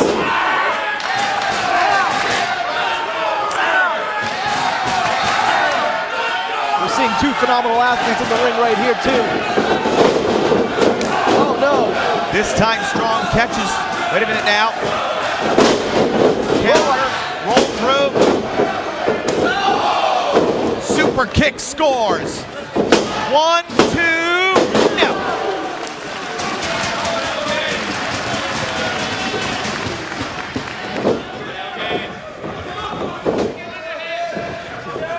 It definitely looks like Elgin may be out on his feet, but just like that, he comes back to life. Oh, man! I think only these people here in Chicago can appreciate just how big that foot is of Michael Elgin. Oh, dear. Now going to the, sitting on the top turnbuckle here. He had planned.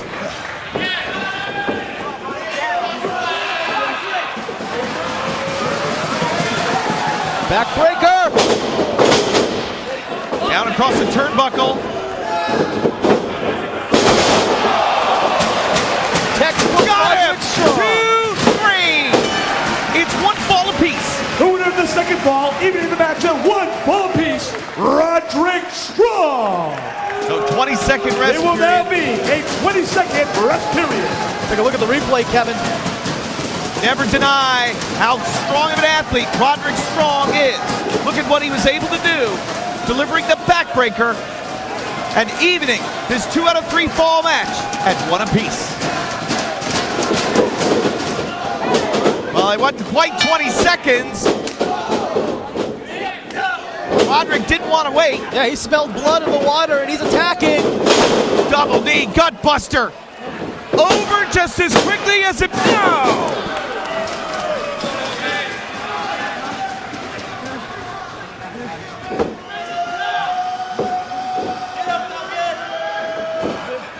Roderick Strong's gonna need an army or a tank or a Hulk to take out Michael Elgin.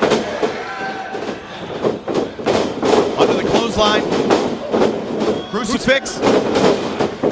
Wait a minute, no, couldn't keep the shoulders down because the unbelievable, inhumane strength of Elgin on display. He's looking for that Death Valley driver bomb into the corner. Roderick Strong's neck and the back of his head. A whiplash into the canvas. I don't even know if Roderick Strong knows where he is. Paul Turner was right there, wondering if Roderick was hurt to the point where he couldn't continue. Made the determination that both men could continue.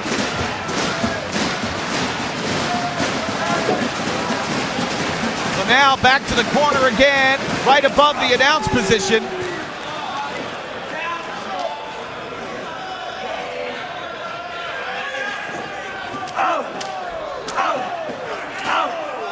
Tree trunk limbs of Michael Elgin swatting off Roddy. No way. Look at this. Corkscrew senton. Don't know if he got all of it. Did he get enough? No, only the shoulder and the elbow. Roddy was able to kick out. But at the very least, Elgin has changed the momentum.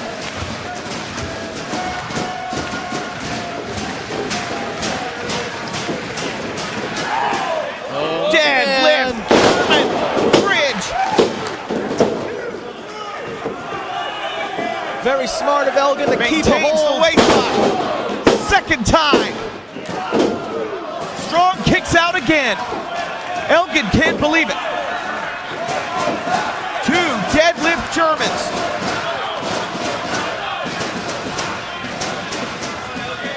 And this savvy Chicago Ridge crowd saying one more time. If he could do it one more time, would that be the difference maker?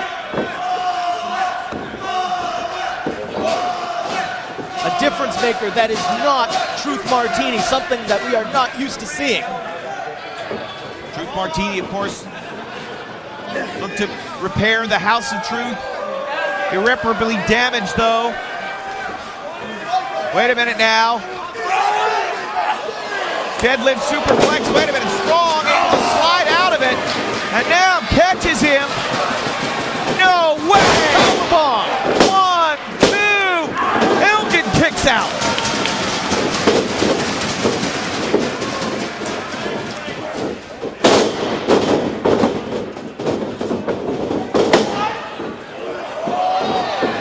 Here it is. Elgin bomb.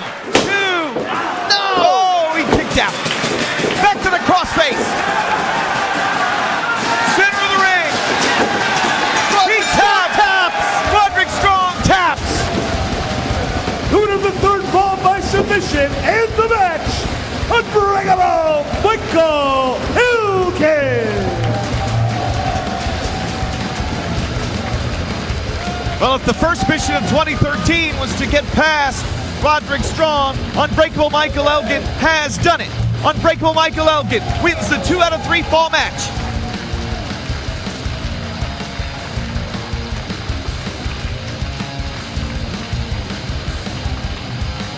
Tonight, redemption belongs to Unbreakable Michael Elgin, finally ridding himself of Roderick Strong and the House of Truth once and for all. Certainly, Roderick Strong proved just what a fantastic athlete he is. But on this night here at the 11th anniversary, Michael Elgin was the better man.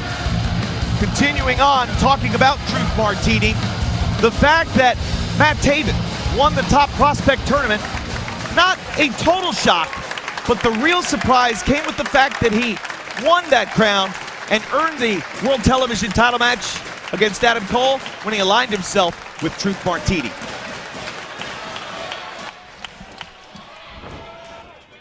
Oh, wait a minute, almost a collision into... Oh, my gosh! Todd Sinclair just got decapitated inadvertently by Matt Taven. Pants is down, Pants is down. Hold it, Martini just threw the boot. He just took his boot off and threw it to TD. And TD throws it right back. Truth insisting that TD use the boot. Thomas is too honorable. He won't take the boot. He won't take the help of Truth Martini. Sinclair is down. Wait a minute. Taven sees the boot. Taven sees the boot of Truth. Taking opportunity when it strikes. Trying to win this match. Waistlock go behind. Oh! Book of Truth right into the skull. The Bible of bullcrap just knocked his clock off. 1, you gotta be kidding 2, me. 3. Matt Taven is our top prospect. The winner of the match in the Top Prospect Tournament, Matt Taven. What in the world just happened? Truth Martini influencing the outcome of the Top Prospect, and it looked like he was helping to Darius Thomas. I don't think he's what Truth Martini is all about. Wait a minute, what the hell is he saying? Hoopla. He's saying a lot more than hoopla, Caleb. Look. What's he saying? Look at Taven's face. Is he believing the line that Truth is selling him? Look at this. Matt Taven has just made a deal with the devil.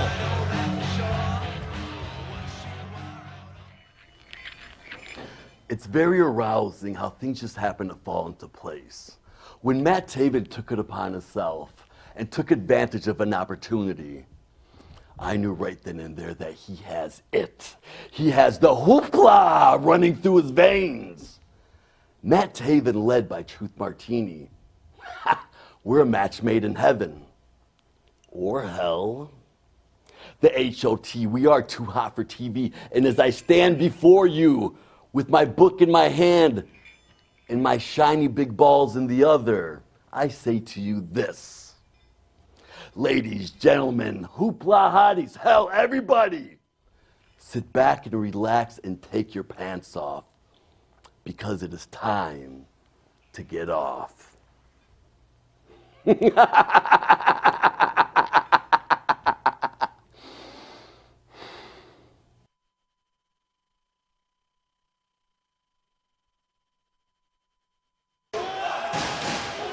So the World Television title on the line. What the hell did we just see? Well, we can't forget that what Taven earned by winning the Top Prospect Tournament was a shot at Adam Cole in the World Television title. And a shot at that TV belt is what this man right here wants in the worst way.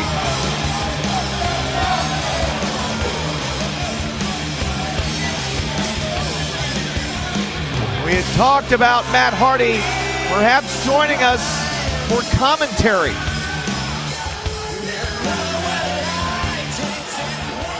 But it looks as if the man who says he's stronger than death has something to say to the fans here in Chicago Ridge.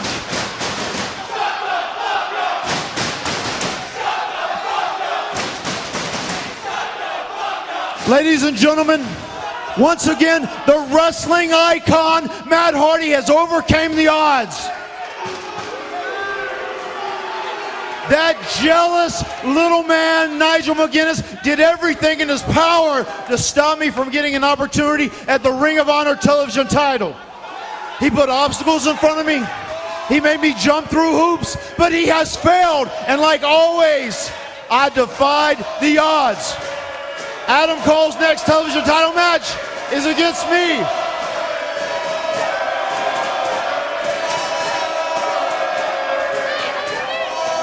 The next time Adam Cole defends the title after this afterthought of a match it will be against me. And the new Ring of Honor Television Champion will be the wrestling icon, Matt Hardy.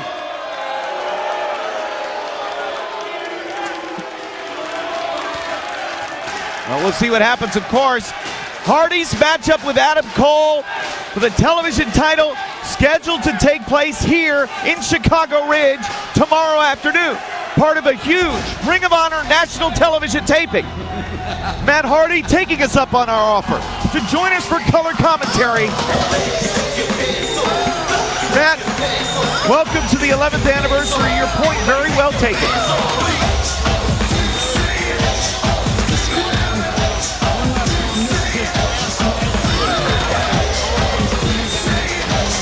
All right, well, we're going to try and see if we can get some more audio level. Let's go to Bobby Cruz. Oh, excuse me, not yet.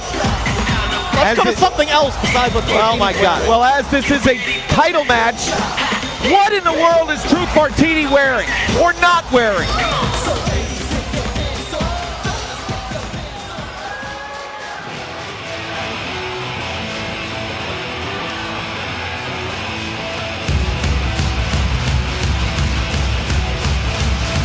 So, Kevin, I just want to make a point. I know Matt Taven, very talented athlete. He won the Top Prospect tournament. Did you notice that Truth actually cheated and allowed him to win that tournament, yet he's still in this match? When Nigel said, because I cheated, I didn't get a match. Why is that? Well, because the television championship matchup was already signed for the Top Prospect winner, regardless of how he won. Let's go to Bobby Cruz for the introductions. Following contest is scheduled for one fall with a 15-minute time limit, and it is for the Ring of Honor World Television Championship. Introducing first to my right, he is accompanied by Truth Martini. Wrestling out of Los Angeles, California, weighing 212 pounds, Matt Taven. His opponent to my left, wrestling out of Panama City, Florida, weighing 205 pounds, he is the Ring of Honor World Television Champion, Adam Cole. So Cole defends the television title.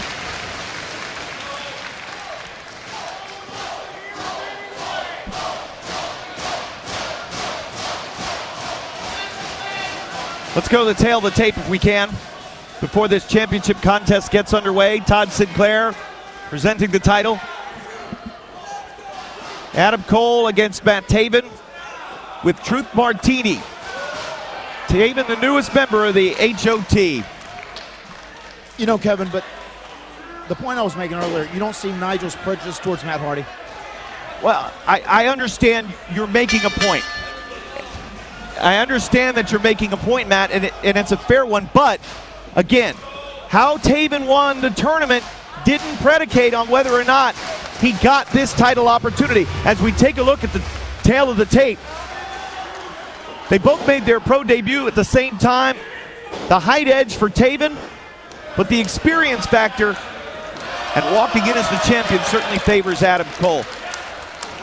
But of course, Matt, a lot of the point that you've made, and you've made recently, you feel though you defeated Adam Cole in Final Battle. Yes. And you feel like you deserve that television title shot. You were given the match against Nigel McGuinness, or excuse me, by Nigel McGuinness. You were given the match. Absolutely. I mean, I really feel like I am the official television champion. I mean, I beat him at Final Battle, 1, 2, 3, right in the middle, small package. You know, yet I had to jump through hoops, I had to overcome obstacles, and that's okay. I overcome the odds. That's the story of my life. So Adam Cole here, taking on Taven.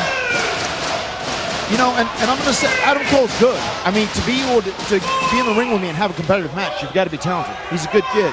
And I'm here to see him have one last night of victory before it all comes crumbling down, Kevin, because now all this is built up inside me. When I get him in the ring, I am going to destroy Adam Cole. Well, that matchup will take place, all part of the national television taping, tomorrow afternoon here in Chicago Ridge. Guys, are we forgetting something? The other man in the ring, that's Matt Taven, the man who is competing against Adam Cole right now, one of the breakout stars of the last couple of years in professional wrestling is Matt Taven, especially in Ring of Honor. Now the new top prospect tournament and the #1 contender for that belt right now. Matt Taven could easily walk out of the 11th anniversary with the championship. Well, when you've got Truth Martini in your corner with Martini's pedigree of what he's led, Roderick Strong, Unbreakable Michael Elgin, and now Matt Taven.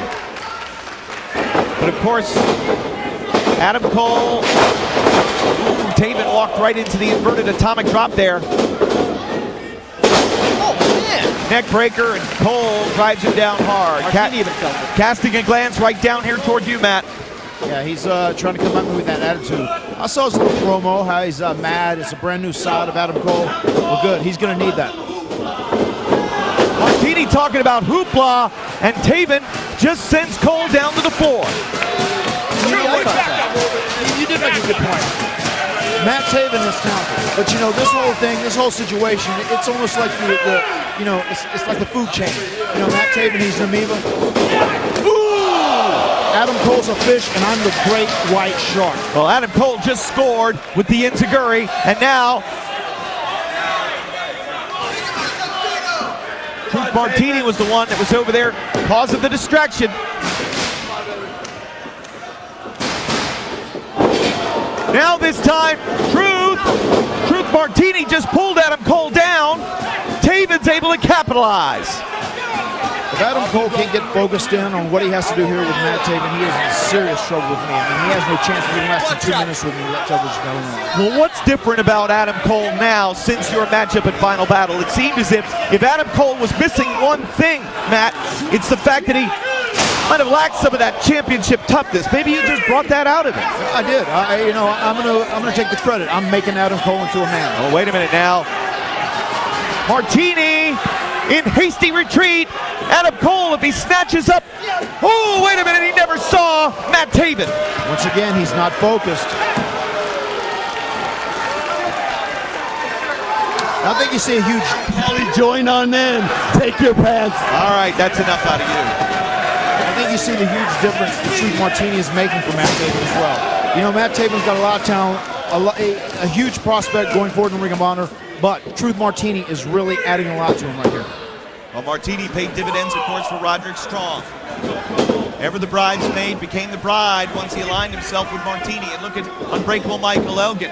Basically out of obscurity, became one of the hottest rising stars in ROH while a part of the House of Truth. And now with Taven, who knows what the HOT can do.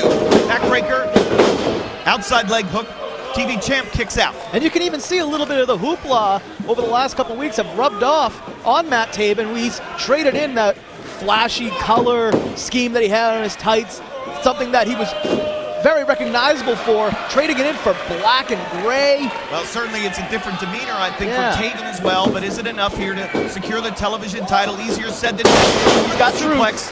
Very nicely done. No denying the athleticism, Matt, though, of Matt Taven. Not at all. And also, Adam Cole is a very, very tough guy. I mean, I've been in the ring with him. I gave him 5 side effects during the course of the match. And great move from Taven. Great move indeed, and a near fall. And you know, I'm not going to take that toughness away from him, but these emotions he's experiencing for the very first time, I mean, he is a child. I've had 20 years of experience in this business. He's been here for 5 minutes, and I am going to take him to school, especially now that the television title's on the line and Matt Hardy can become the new Ring of Honor television champion. Watch out now for Truth Martini, exerting his influence once again.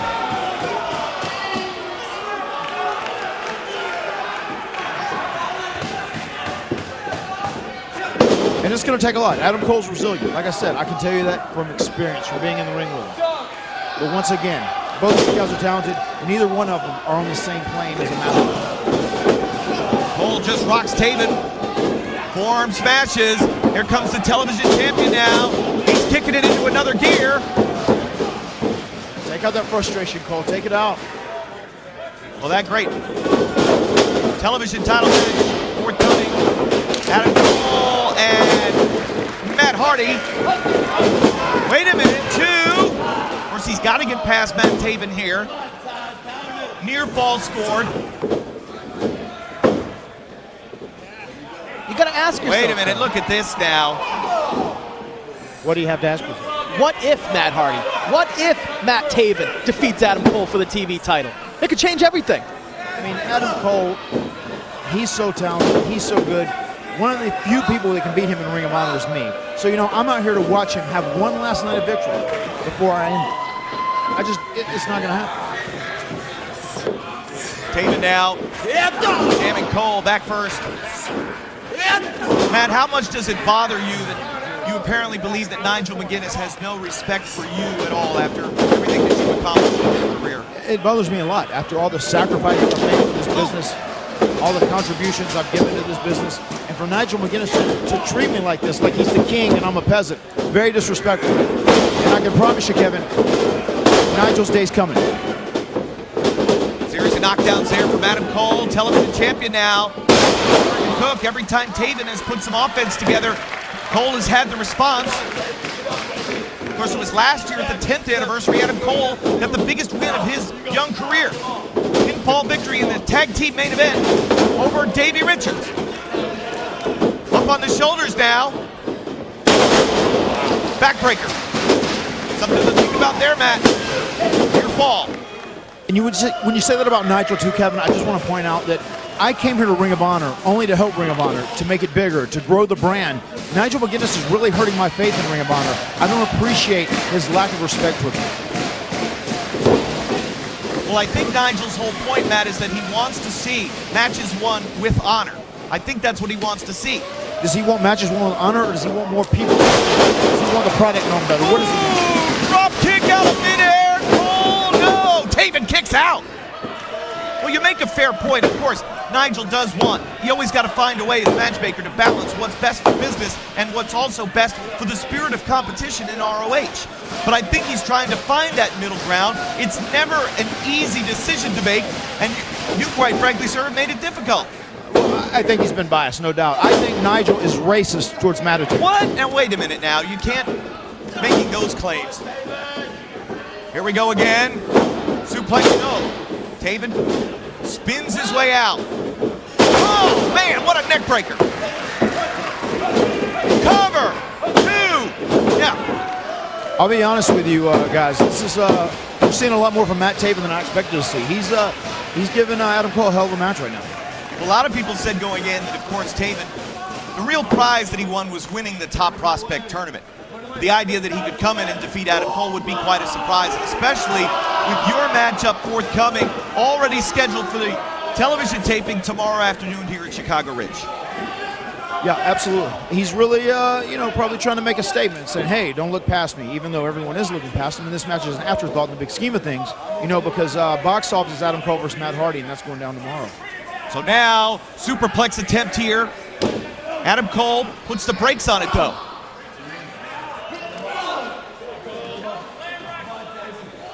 Cole's found a way to... Oh, man! Wow! Taven just went head first into the canvas. Release German suplex. Shining Wizard. Leg is hooked. 2. Wow! Taven kicked out of that. I don't believe it. I would never allow Adam Cole to do that to me. This is what makes Adam Cole dangerous, and I'll tell you, Kevin, I look at him, I like this little attitude, I like this demeanor. He's finally growing up, he's becoming a man, and I feel like I played a big role in that. Adam Cole now exposing the knee. Knock Taven out. Look to deliver another Shining Wizard. Wait a minute. Roll through. 2. This Matt Taven is truly Brazilian also. Taven's gonna do it. Center of the ring. New champ. 2. No. Almost had him. Truth Martini, of course, on the outside of the ring. Even though Adam Cole does have this new demeanor, he brought out a brand new side of him, I don't think he knows how to control it. I don't think he knows how to channel it yet, Kevin. I can see some mistakes he's making because of the role. Many mistakes have happened. Taven's been there to answer them. Taven sending. Oh, wait a minute, reversal. Oh, wait a minute. Taven's knee buckled there. Oh, my God. DDT on the ring frame.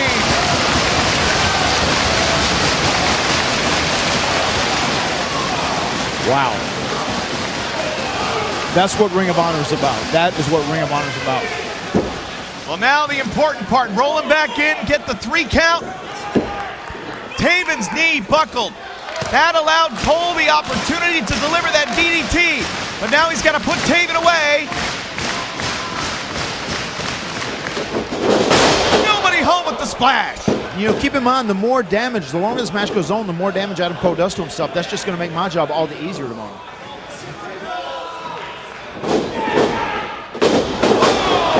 Another neck breaker. Backfired on Taven. Here's the cover. No! And Taven kicks out again.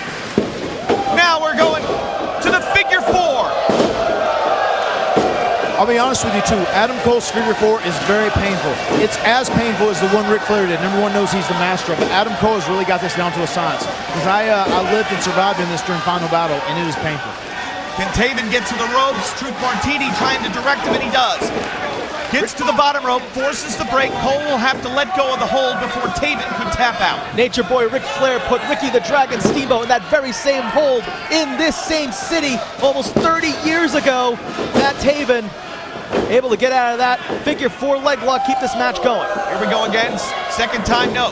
Taven sends him off. Oh, Truth Martini, good for you. That's what you deserve. O'Connor roll. Shoulders down, 2, no. Waistlock go behind from Cole, trying the Florida key. Standing switch by Taven. Another Enziguri connects. Oh, you could hear it echoing across the arena. There's where Truth Martini pays those dividends. The Book of Truth right across the spine. Oh, man! Modified DDT! Modified DDT! 2. What an instant. He got it! Oh, my God! We got a new champion! The winner of the match and 2 What? Ring of Honor World Television Champion, Matt Taven. One of the greatest upsets in Ring of Honor history! Taven is the new champ! But that's not... Tomorrow, me and Adam... Matt Taven! Caleb, we gotta take another look. Look at this! A modified version of the Moonlight Drive, spiking Adam Cole's skull right into the canvas. 1, 2, 3. Matt Taven's the champ. Matt Television title match. I have Adam Cole.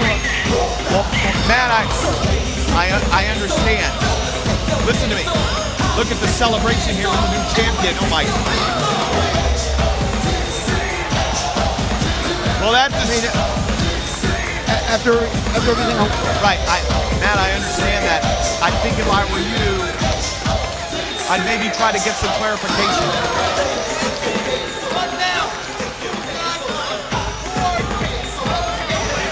Hey, wait a minute now, come on. To all of the managers in the Chicago region, you've been warned. Hold it now.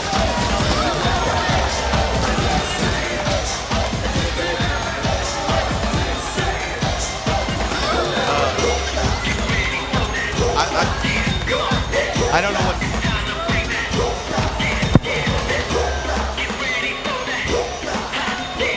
How can this happen? I think Adam Cole is just as shocked. Let's take another replay. The Book of Truth, the difference maker. Referee never saw it. Matt, I'm sorry, I don't know what to say. I don't know what to tell you. But Adam Cole's title reign as World Television Champion has come to an end here, ladies and gentlemen, in Chicago Ridge, but at the 11th anniversary event. I don't know what. That's one of the most awkward things I have ever had to go through in my career. I feel Matt Hardy had that title match against Adam Cole, and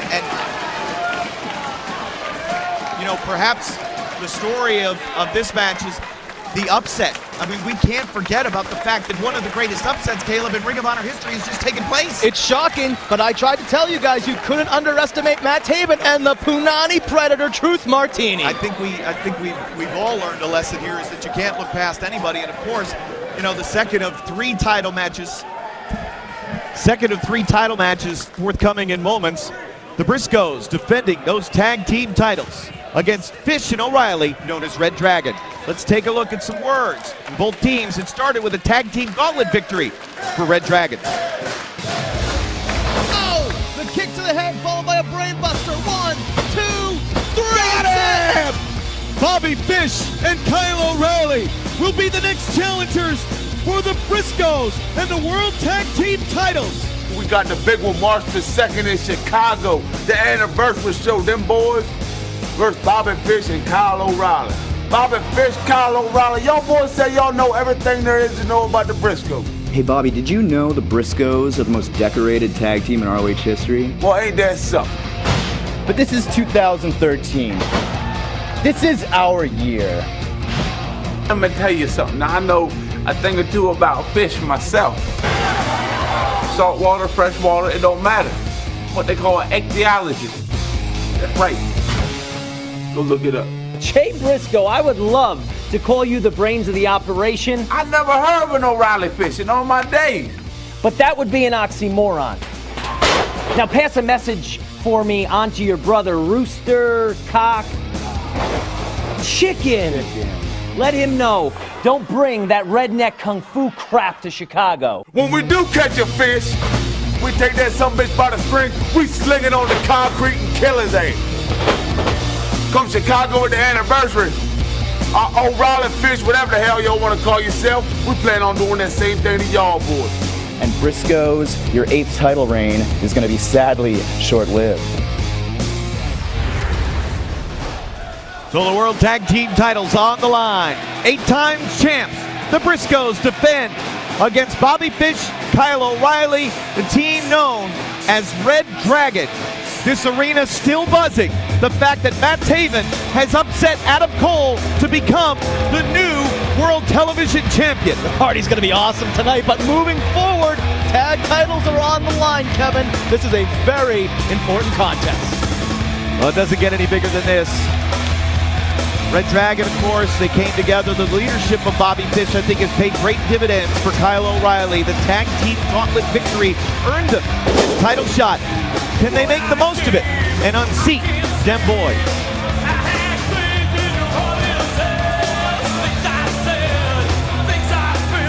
Keep in mind, we are expecting Nigel McGuinness to join us here. Reach for the sky, boy.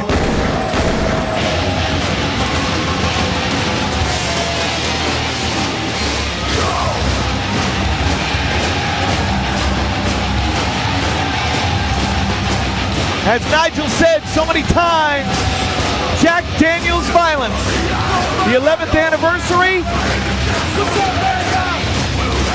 having the Briscoes here as the champs in ROH. Something just seems right about it. The brothers Briscoe looking really grisly, looking like they pre-gamed before coming here to the Frontier Fieldhouse. Them boys looking to defend honor and their tag team championships. Let's go to Bobby Cruz for the championship introductions. Following contest is scheduled for one fall with a 45-minute time limit, and it is for the Ring of Honor World Tag Team Championship. Introducing first to my right, the challengers, at a combined weight of 421 pounds, Bobby Fish and Kyle O'Reilly. They are Red Dragon. Their opponents to my left, wrestling out of Sandy Fork, Delaware, at a combined weight of 463 pounds. They are the Ring of Honor World Tag Team Champions, Jay and Mark Briscoe. Mark and Jay Briscoe against Red Dragon, Bobby Fish, Kyle O'Reilly. Tag team titles on the line. Paul Turner, the referee.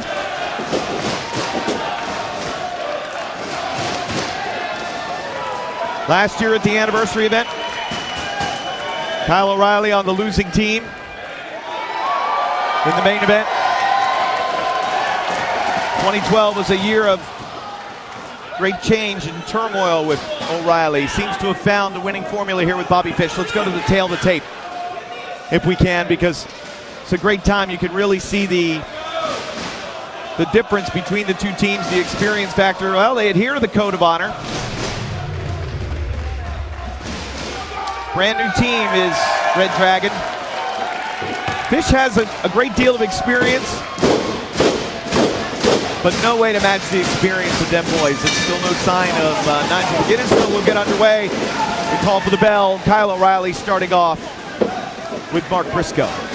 I learned a new word, ichthyologist. Apparently that's someone who studies fish.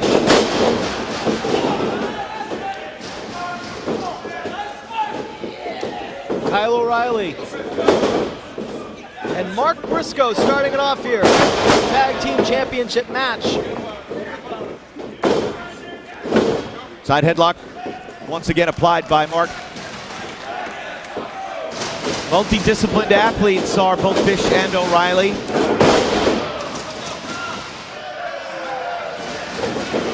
O'Reilly now even incorporating rugby, the sport of rugby, into his training discipline. Rugby is one of the toughest sports known to mankind. O'Reilly might want to rethink his game plan going against the unorthodox Mark Briscoe. And here comes Bobby the Fish, as the Briscoes have been calling him lately. Well, Bobby Fish, of course, not only has he had a great professional wrestling career, many successful tours in Japan, but also has a 4-1 record in mixed martial arts.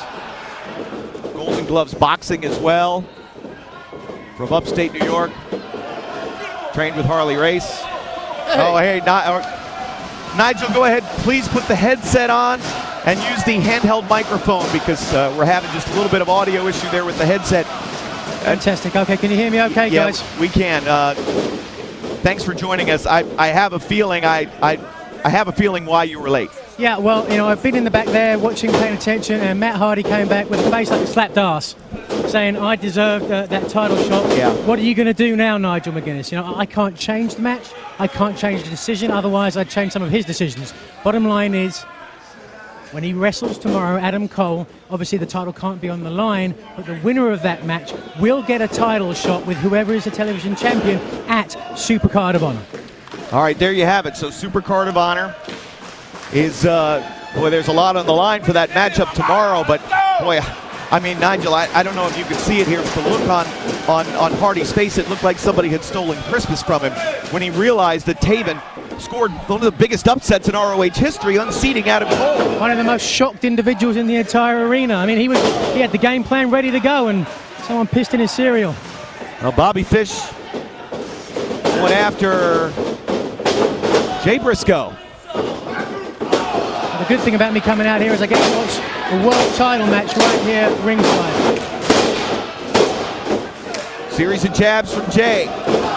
Big boot. Fish down. Here comes Mark. The battle of Redneck Kung Fu versus the mixed martial arts styles of Bobby Fish. Well, we've yet to see any Redneck Kung Fu here in this one.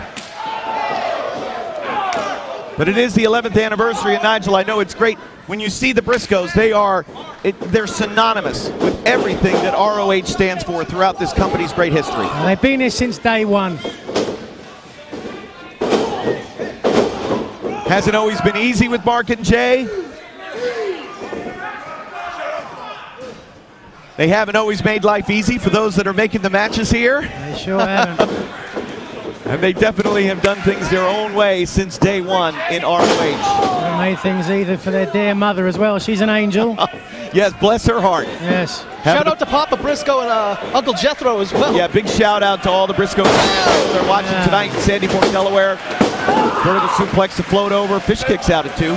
There's a fan that could do with some coring in their genetic pool, all right? There is the first glimpse of Redneck Kung Fu. You wanted it, and well, you got it. Big forearm strike. Boot to the chest. Briscoe down. Needing the tag and makes it. Jay knocked down off the apron. Pressing the double team advantage here is Red Dragon.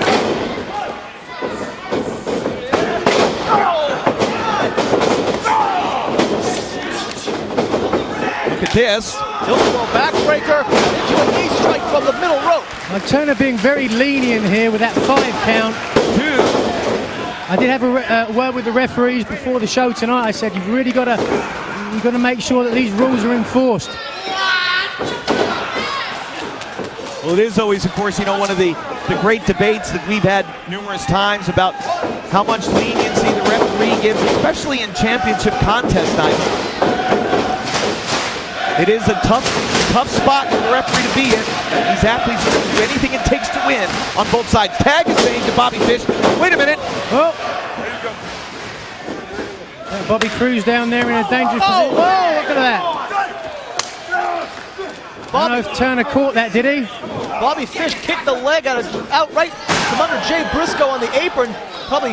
Yeah, hyperextended his knee, that's for sure. And now look at Fish. Quickly sweeping the leg, driving his knee into the knee capsule of Jay. He needs to get him out of that corner now into his own corner. Oh, I should have kept it to myself. Now the tag from O'Reilly. Certainly O'Reilly, Nigel, has greatly benefited from the experience of Bobby Fish.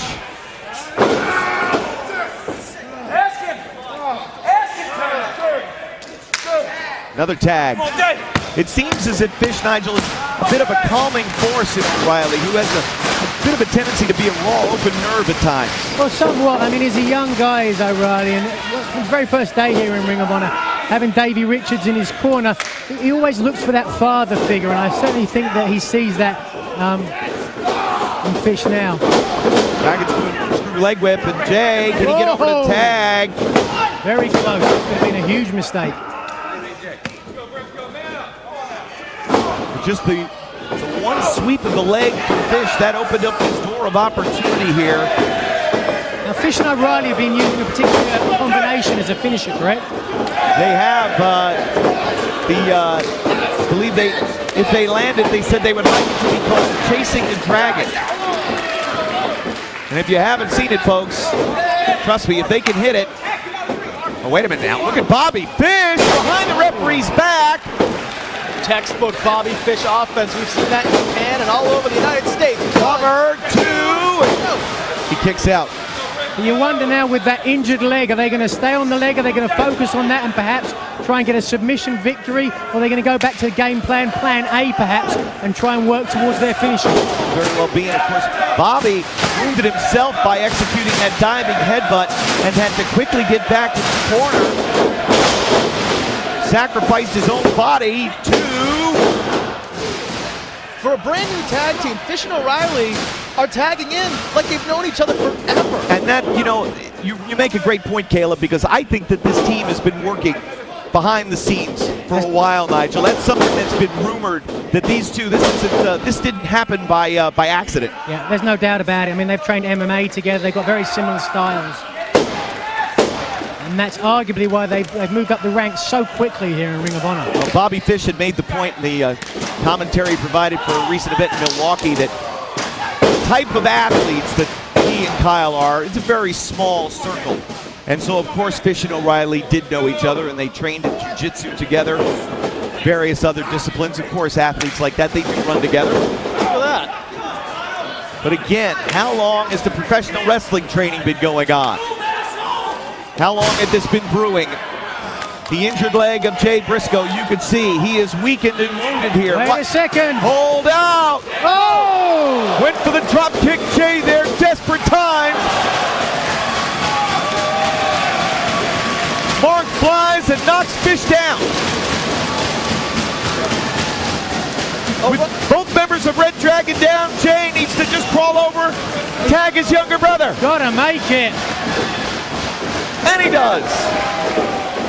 O'Reilly and Fish may be a new tag team, but these two, the Briscoes, have been tag team partners their entire lives. Redneck Kung Fu on display at the 11th anniversary.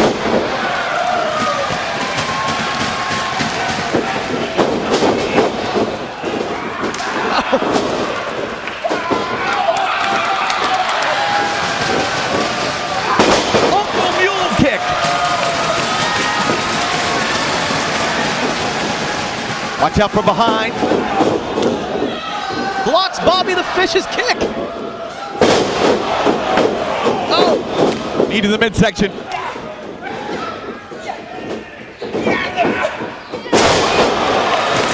Fisherman suplex. No pun intended. Didn't follow up though. Perhaps he thought he couldn't get the 3 count.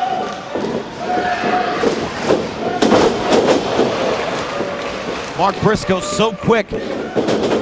Changes direction. Oh my word. The blink of an eye. Fish is down again. This is a page out of a Japanese playbook right now. Dragon suplex. Fish down. Izzy out. Leg is hooked. No O'Reilly to help, but Fish kicks out on his own. Wow, and Fish in a big problem here. O'Reilly's on the outside. He's actually close to Jay, I believe. And that's a bad place for him to be, because if he needs to come and make a save, there's no way he's getting past Jay Briscoe. Yeah, the distance that O'Reilly will have to cover to get back to his own corner could seem like miles, but it may be... could be lights out here. Frog. Big frog splash from Jay to O'Reilly in to break it up. Mark Briscoe just not paying attention there. If he'd have had his back the other way around, he would have seen O'Reilly come in. Could have forced the 3 count. Them boys need to put Bobby Fish away. Double team opportunity here. Wait a minute. Mistake by Mark. No. Oh, O'Reilly catches him. Here it is, Kevin. The opportunity they've been looking for. What a boot from Kyle O'Reilly.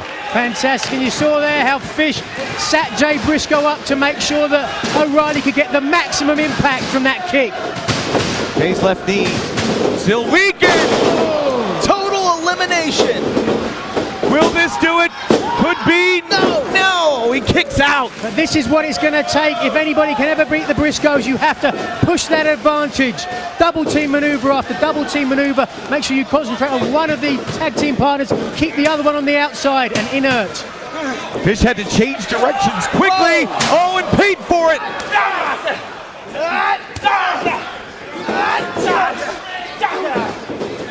Fighting on the apron. Wait a minute. Oh my God. Wait a minute. Doomsday device.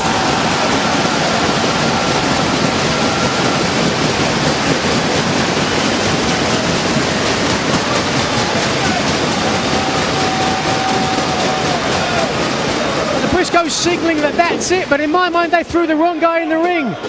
They had hit Doomsday on Kyle O'Reilly, now going after Bobby Fish. Falcon arrow by Jay. Froggy Bow. Jay Legal Man 2. No! Bobby Fish kicked out. Fish and O'Reilly really showing something here.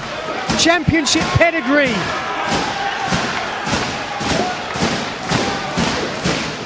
Mark Briscoe signaling that he's going to behead the Fish. Well, they did what I said. They've made O'Reilly inert on the outside. Fish has no one to save him now if they hit this. Wait a minute. I stand corrected. O'Reilly with one last desperate gasp. How did he get back up on the apron after that? Driving his own skull. My gosh, a battle of headbutts. It's not like Mark had anything to lose anyway with those headbutts. Elbow strikes, another headbutt. Oh, Mark Briscoe is bleeding. Mark Briscoe got busted open there, courtesy of the head of Kyle O'Reilly. Wait a minute. Just about to O'Reilly's life. Oh my goodness! God almighty!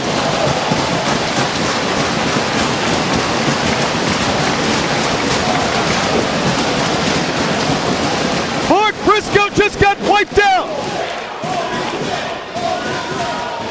My sentiments exactly. Belly to back suplex onto the floor. O'Reilly and Jay battling for control on the top rope. Jay Driller. No way. Bobby Fish able to cut him off. Look at this. Wait a Doomsday second. device? Oh, that's it.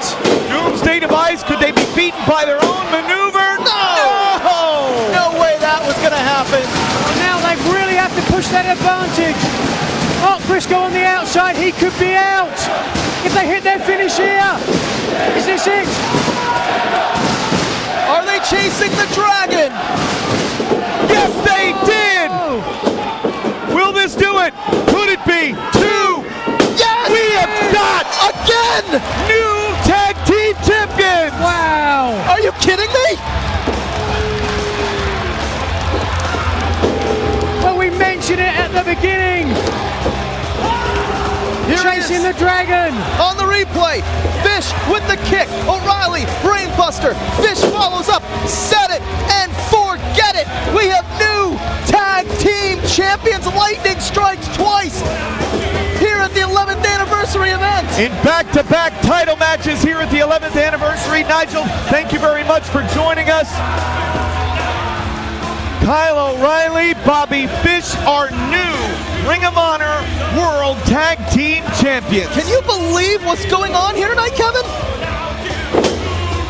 I didn't see a full moon out there. I'm telling you what, I can believe anything when you talk about these great athletes and what they're able to do.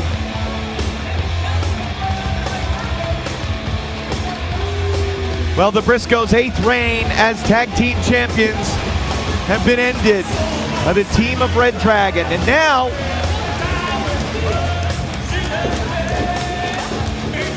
yeah, Kerry Silken has been summoned in, and Kerry, of course, at ringside for all the big ROH events. And now, are you kidding me? They have asked that the title belts be put around their waist. And they're getting it. What a show of just arrogance. What an absolute display. Well, Kevin, Caleb, I'm going to have to go to the back now. They're the new world champions in my book. They won it cleanly in the middle of the ring. That's what Ring of Honor is about. It certainly is. Thank you, Nigel. We really appreciate you being here.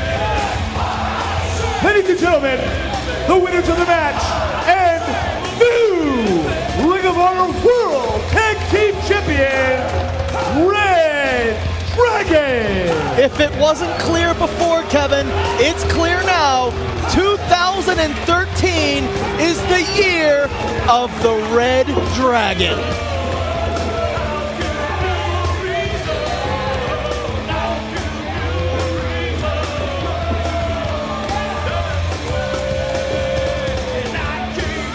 Well, Fish and O'Reilly are certainly enjoying this time where they can say, I hate to say I told you so, but I told you so. I gotta say, the belts do look good on Fish and O'Reilly. They won it fair and square, Kevin. Well, they certainly did. And Bobby Fish and Kyle O'Reilly, I'm telling you what, shredding redneck kung fu.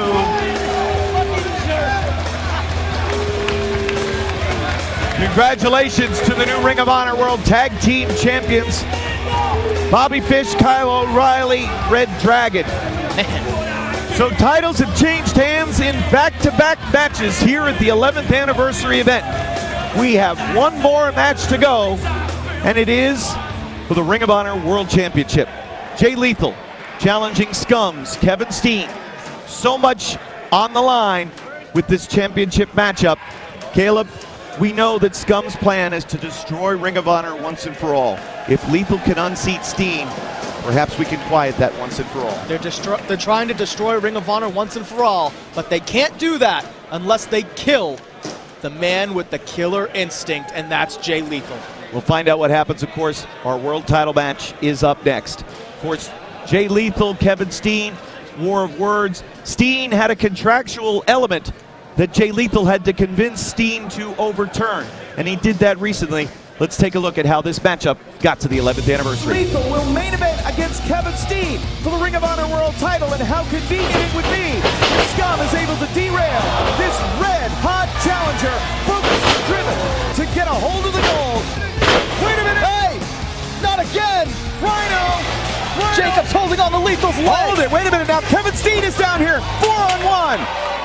People say I've changed. The hell is this about?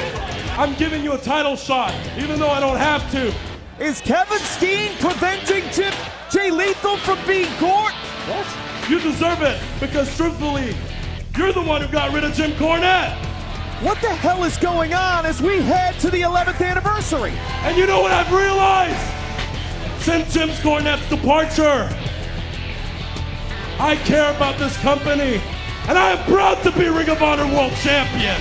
Kevin, I've got you all figured out. I've got your number. You see, you're a master of mind games. And most of your matches are won before the bell even rang. But I can guarantee, Kevin, that in Chicago, that will not happen to me. And you can call me a lot of things. You can say I'm sick. You can say I'm a no! But you can't say that I don't love pro wrestling. Because I've dedicated my life to it. I've bled for it. I've cried for it. And I'm not stopping anytime soon. The 11th anniversary, we reach our defining moment, Kevin, and I've got your number. I've put myself through hell. And now, more than ever, I will do everything and anything to keep this title. All my distractions are gone. Parents, miles away. What makes you think you can beat me? I'm coming for everything you've got. The truth is, Jay Lethal, you can't beat me. I think I can win because you think that I can't.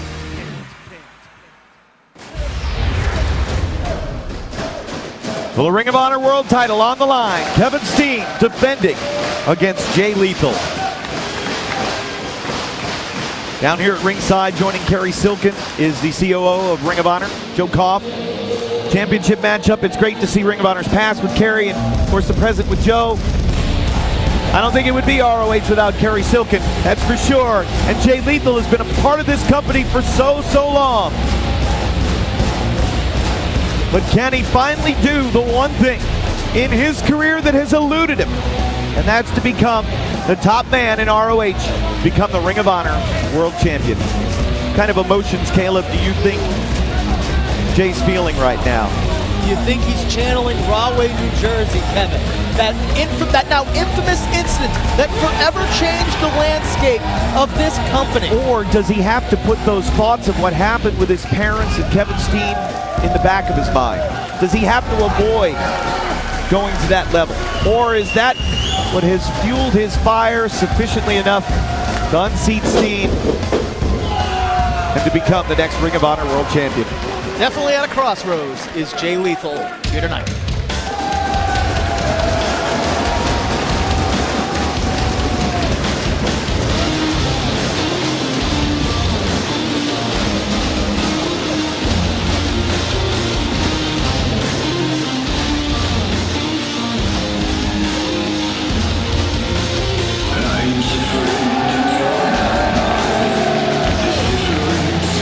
A man of so many emotions, conflicted with different feelings at times, paranoid, defiant,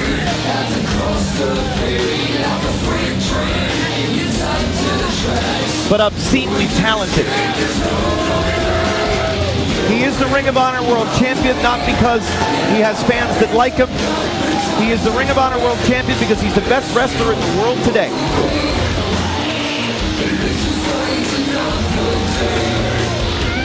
And Steen has carved out a lineage as champion. Tremendous one. Let's go to Bobby Cruz for the championship introductions. Following contest is your 11th anniversary main event. It is set for one fall with a 60-minute time limit, and it is for the Ring of Honor World Championship. Introducing first to my left, the challenger, wrestling out of Elizabeth, New Jersey, weighing 260 pounds, Jay Lethal.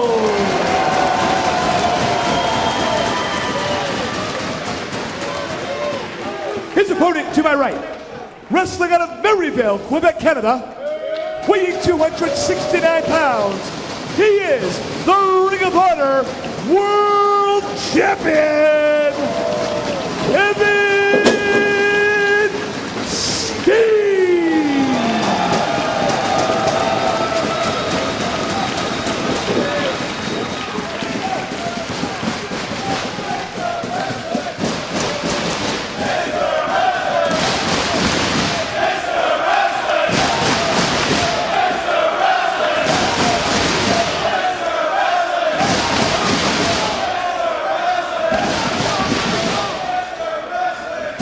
Todd Sinclair, senior referee here in ROH, officiating this championship contest.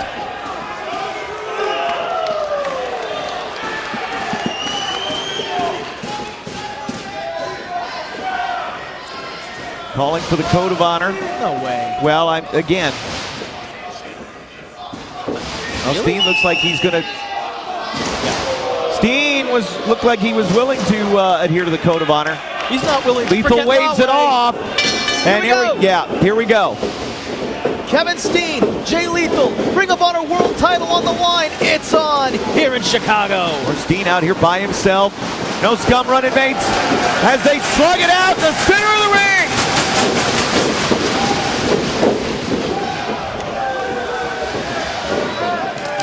Quickly spilling out to the floor. Starting off this match like how that match in Broadway ended. On the floor. Into the guardrails. Keep in mind, Lethal started that match showing that killer instinct in Rahway. Super kick to the jaw of Steen, followed up with 3 dives. Steen instinctively rolled out to the floor. When Steen got hit with the lethal injection, once again, instinctively rolled to the floor. And that was where all of the controversy and chaos ensued when Steen defiantly spit at the face of Jay's mother and father, who were at ringside. You know they're watching back home. Yeah, right into the barricade. Lethal got dropped. Steen slid in, broke the count as it got north of 15. Here right behind us. Oh, wait a minute now. Lethal turns the table. Yeah, Lethal reverses things right behind the timekeeper's table where both Kerry Silken and Joe Cobb proceeded.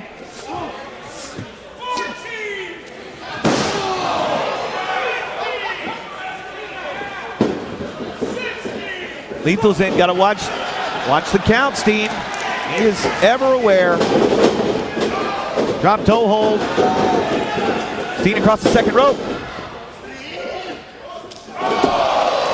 Drop kick on the champion.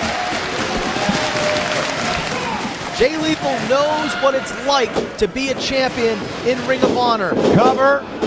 62-day reign as the Ring of Honor Pure Champion when that title was in contention back in 2005. 231-day reign as the Ring of Honor Television Champion. And now, here tonight in Chicago, his match right now with Kevin Steen for the world title, his 5th attempt to capture the gold in his 10-year career here in Ring of Honor. And this is a matchup that, of course, many said would never happen. Ooh, that big right hand connected on the right over the left eye of the champion. Drop kick right in the face. Of course, after that wild melee in Rahway, legal action taken by Steen, demands met. One of them, of course, that Jay Lethal would never again be able to wrestle Kevin Steen for the Ring of Honor World title. And the only way that matchmaker Nigel McGuinness could get this matchup to happen would be if Steen himself would rescind that demand. Drop kick. Steen is down. Near fall. And of course, very shockingly, as we saw on television, Caleb, it was Kevin Steen. Yeah. Who very said, I accept. How ironic. It was because of Lethal's actions and the fallout that came from that Kevin Steen said, hey, Jay Lethal, thanks for doing me a favor and getting rid of the things that I didn't like in Ring of Honor. I'll give you a title shot. Yeah, and Steen rolled out to the floor. Watch out now. That dive connects. Going well second time. A second time indeed. One more. Shades of Rahway, no. Steen wouldn't let it happen. Wait a minute now. Wait a minute. Oh! Power bomb on the ring frame. I would normally say spine on the pine, but there's no wood there. Just steel. Jay Lethal, just like that, is in deep, deep trouble with wrestling's worst nightmare. Steen not only in control of things in the squared circle, but when it spills out of the floor, many times throughout his career in ROH, finds a way to turn adversity into opportunity, and he has done that. Look at what Steen, some of the men he's defeated since being Ring of Honor World Champion, and the number of title reigns that he has had, the number of title defenses that he's had, successful ones, and now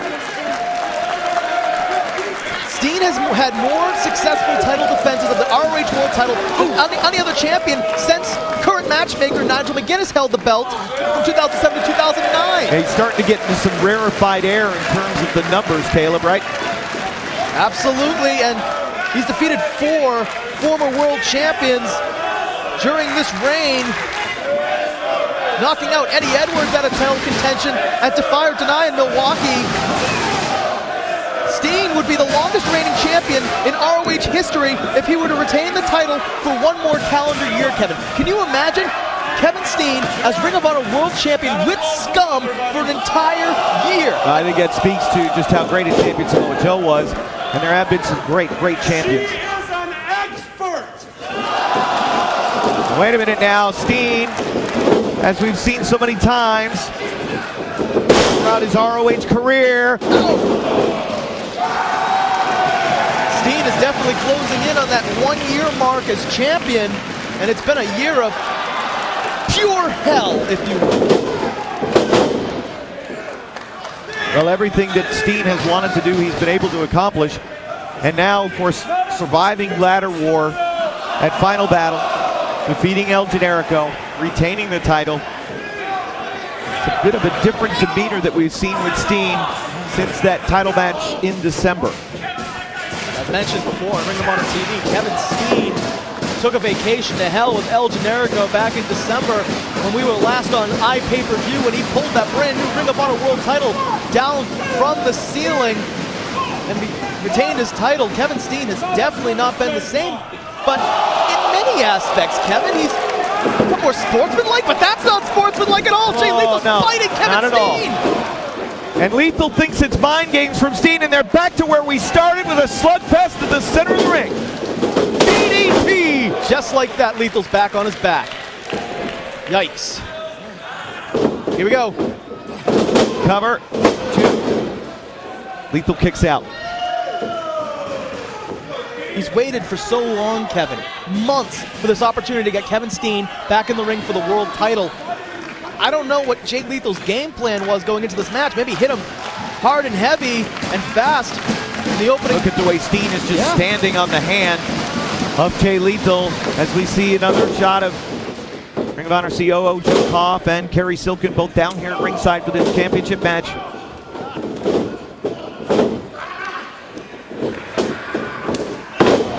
Clothesline. Challenger down. For the most part, this match has been all Steen. Jay Lethal needs to get back into third gear. It all turned around outside on the floor when Steen hit that power bomb on the ring frame. Look at this. Senton across the knees of Lethal. Classic Kevin Steen offense bit him right in the butt. Jay Lethal saw that coming. He's known Kevin Steen for quite a long time as a competitor in Ring of Honor. And you know he's been studying tapes over these last few months, Kevin. Well, again, you know, are those tapes difficult for him to watch? Because, again, the emotions of what happened in Rahway when Steen spat on his parents, how that affected his preparation, his concentration. Oh, wait a minute. Is Full Nelson going for the Dragon Suplex? Steen using his force to drive him back. Oh, backcracker! Here's the cover. Champion is down. 2. And only that. Look at how Steen smartly rolls close to the ropes. We questioned this on television a couple of weeks ago, Kevin. Was Kevin Steen coming to the aid of Jay Lethal before getting decapitated by Rhino and Scum? Was that mind games, Kevin? Well, again, Lethal said it was, but you have to wonder, did Steen want Lethal to be 100%? Because he certainly would have been if he would have gotten run through with the gore. Pump handle. Pump handle suplex into a neck breaker. 1, 2. Todd Sinclair right there to see Lethal's shoulders break contact with the canvas at 2. So Lethal wasn't falling for it, but I'm not quite sure what Steen's methodology is. Is he turning a new leaf? Well, again, I think that's the age-old question with Steen. Cannonball, nobody home.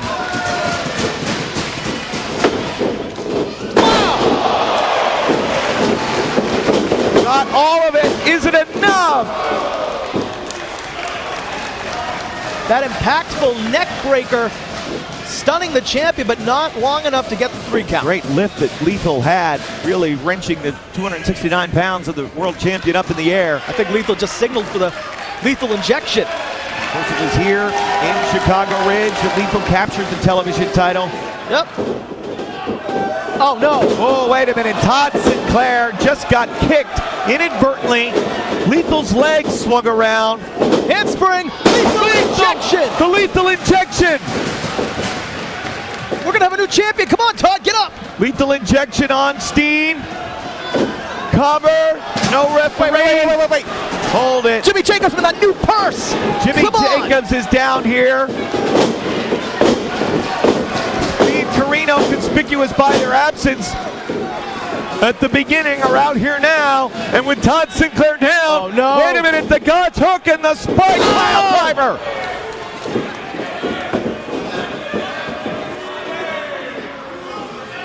Scum has struck again. To the aid of the champion once again.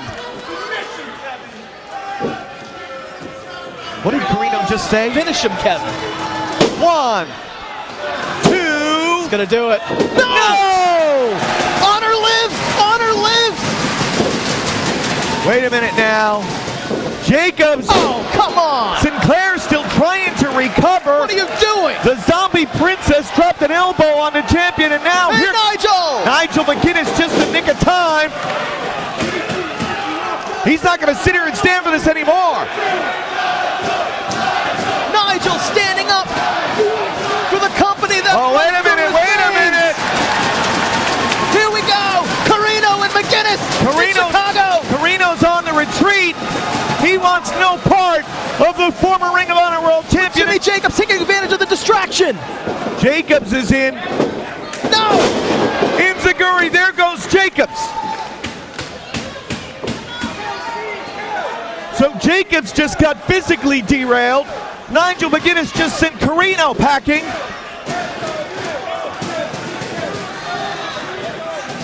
Todd Sinclair still woozy and weakened, slowly starting to come back to life. And we're right back to where we started a third time. Slugfest, center of the ring.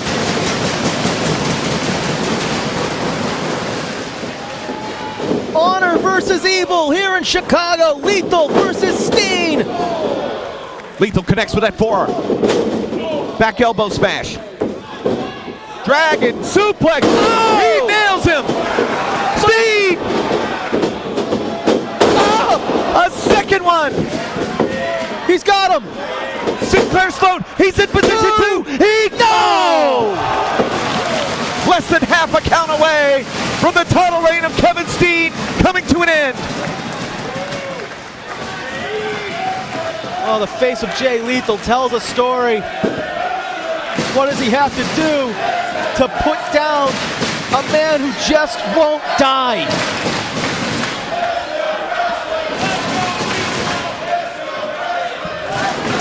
Two dragon suplexes.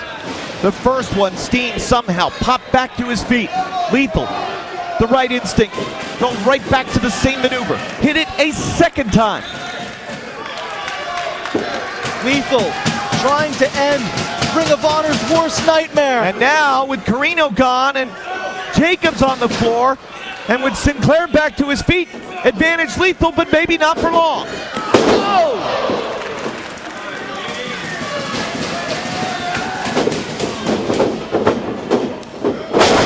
Powerbomb! 1, 2, no!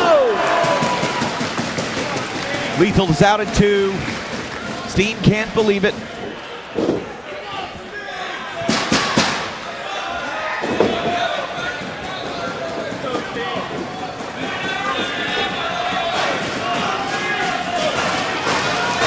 What's left, Kevin? What's left to be done? Well, I'm glad that we got it right back to where we were with 2 men fighting. Super kick! 2 men fighting for the Ring of Honor World title. No outside influences. Repeatedly, super kick after super kick. How is he not unconscious? Lethal combination. That's got to do it. Go for the pin, Jay. Had an opportunity to cover the champ, instead goes to the top. What are you doing? Hail to the king. If he hits this, it'll certainly be over. Pointing to the heavens. Elbow drop. Cover. 2. Champ. No! Quickly, Koji clutch. The Koji clutch. Shades of Christopher Daniels. Steen's been in the Achilles lock, the crossface. Now he's in the Koji clutch. Will Steen tap out? Steen has been undefeated in ROH since his return. And he rolls to the ropes to force a break. Jay Lethal will have to let go of the painful submission hold that could have been his ticket to the Ring of Honor World title.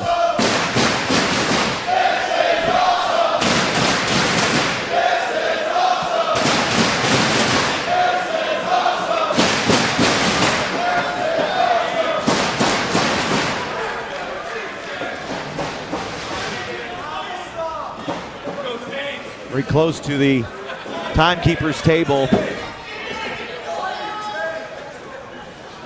Steen, after everything he's been hit with here by Lethal, on the apron now.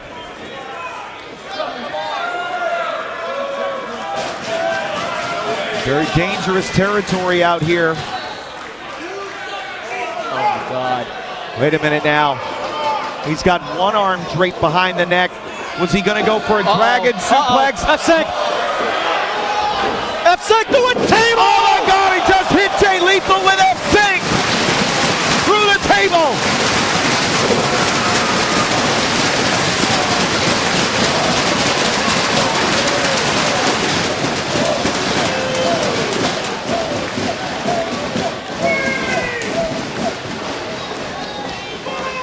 Jay Lethal down. He could be done, but so could Kevin Steen. We focus our attention now on the count of Todd Sinclair. Count of 20 to get back in the ring. If neither gets back in, double count out. You just saw the face of ROH CEO Joe Cuff, more comfortable watching the action from behind the scenes. He just had an F-Sec through the very table he was sitting at. Wait a minute. 16 now, 16.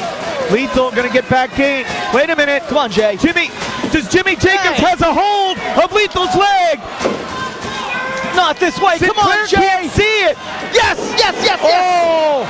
Uh-oh. Just a package pile driver. Oh, package pile driver. Kevin Steen has done it again. No! No, no, no! He lives, he lives! Honor lives in Chicago. Come on, Jay. Somehow Lethal kicked out. Package pile driver.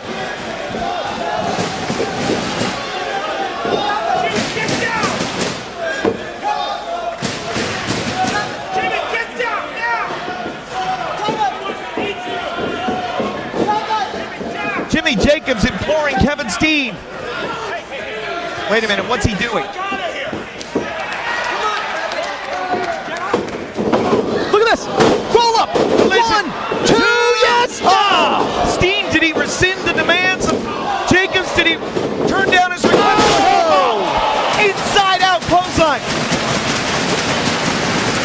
It looked as if Jimmy Jacobs might have been reaching for that spike in his boot that he has so often displayed. Did Kevin Steen tell him to get out of here? Are we seeing that leap turn of Steen that you alluded to earlier on? Either way, both men now struggling to get back to their feet. For lack of better words in the grammar that Kevin Steen uses, he said, Jimmy Jacobs, get out of here. I don't need your help. Both up now. Sinclair stops the count. The fans here in Chicago are standing. Look at these two. Everything they have given of themselves to fight for this title of honor. The greatest prize in professional wrestling today. And now look at Lethal.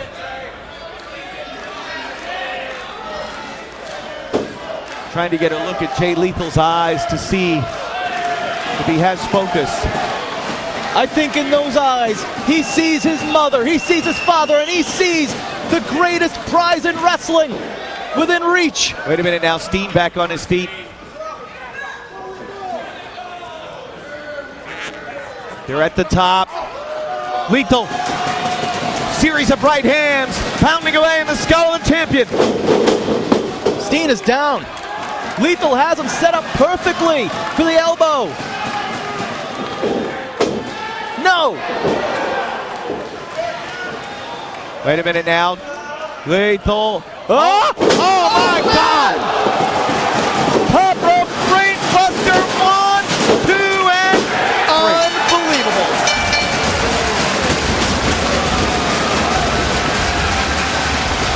The winner of the match, and still Ring of Honor World Champion, Kevin Steen. What a match, Kevin. Certainly was. Kevin Steen has done it again. Kevin Steen, still your Ring of Honor World Champion. Let's take another look. Yeah, Kevin Steen brought back a memento from his vacation to hell. Yeah, listen to the fans. I think Steen will forever be haunted by the echoes of that. Wait a minute. Whoa. Wait a minute. Thor! What the hell? Thor! Rhino is here. My God. Scum has attacked.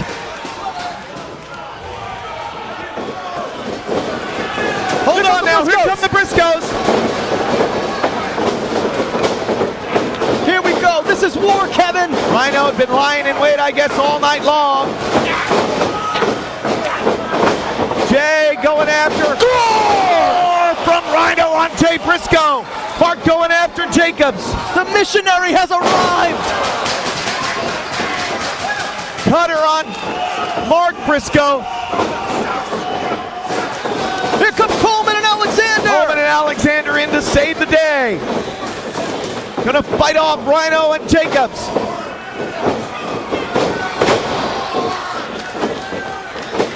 Caprice and Cedric going after Jacobs. Scum's Rhino. Scum's War Machine Rhino. What? What? What the hell is that? What the hell? Oh God, it's Jimmy Rave. Oh my God, no! He's got a Scum shirt on. Jimmy Rave? Jimmy Rave is here. What the hell is this? Jimmy Rave has invaded the 11th anniversary event with a Scum shirt on. Here comes BJ! BJ Whitmer! And Red Titus! Red Titus! Titus is here! Red Titus and BJ Whitmer, they're here to fight back! What? What the hell? What? Oh my God! Red Titus! You gotta be freaking kidding me! And now Titus is going after... Here comes Michael Elgin! Elgin's down here! Get him, Elgin! Jimmy Rave, Red Titus. Apparently, I guess, joined the ranks of Scum, but Elgin's letting them have it, going after Rhino as well. Whoa. Hey! That's... Who the hell is that? That's Cliff Compton! Cliff Compton? What the hell is he doing here? There's powder all over the ring. He threw powder in the eye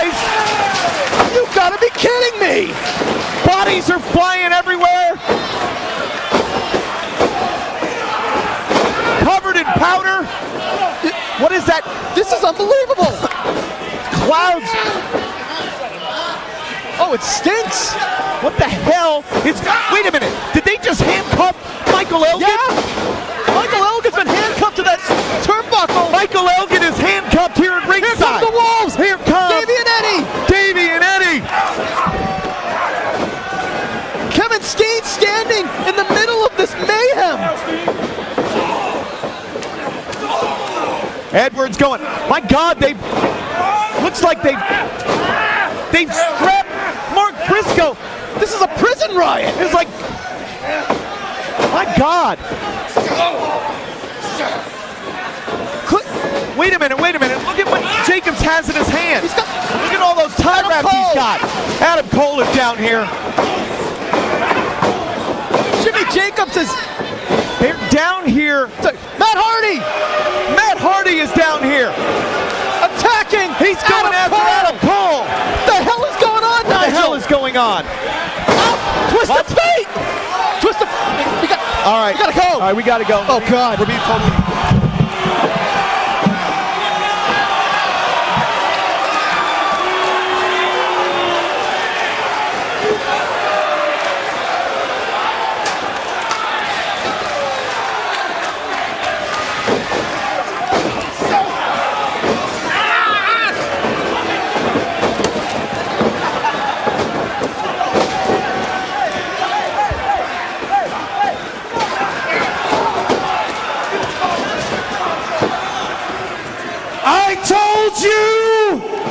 I told each and every one of you that evil was coming.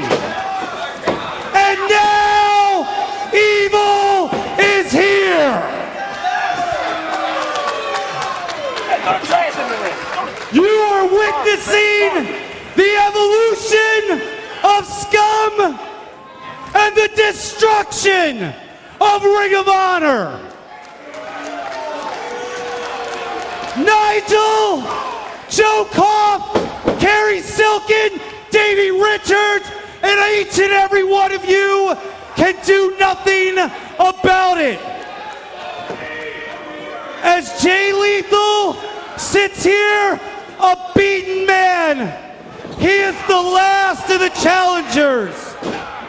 Kevin Steen has proved that he is the greatest ROH champion in this 11-year history.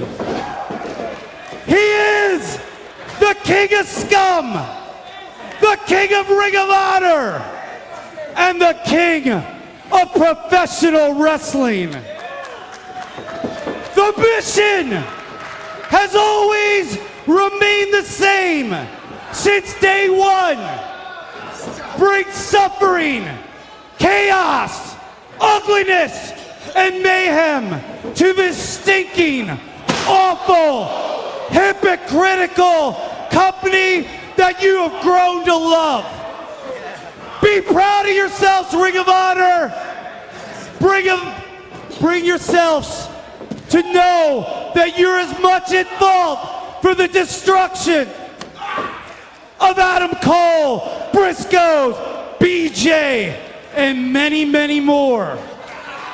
I think I can speak for Kevin Steen when I say that the nail has been put in the coffin. I promised you our numbers would grow, and they did.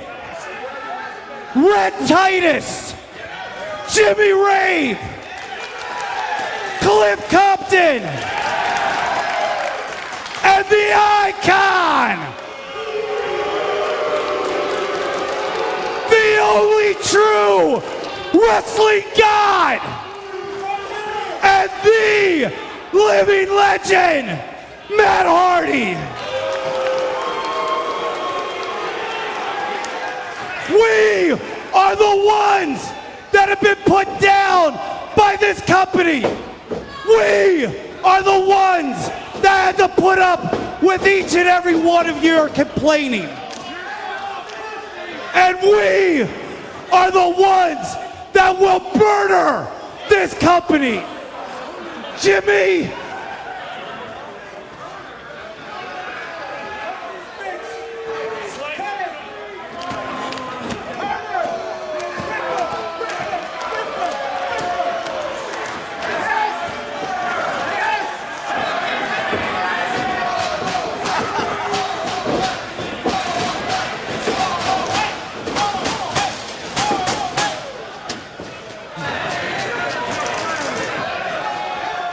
tonight, war has been declared, and it will not last very long. Because tonight, honor has died.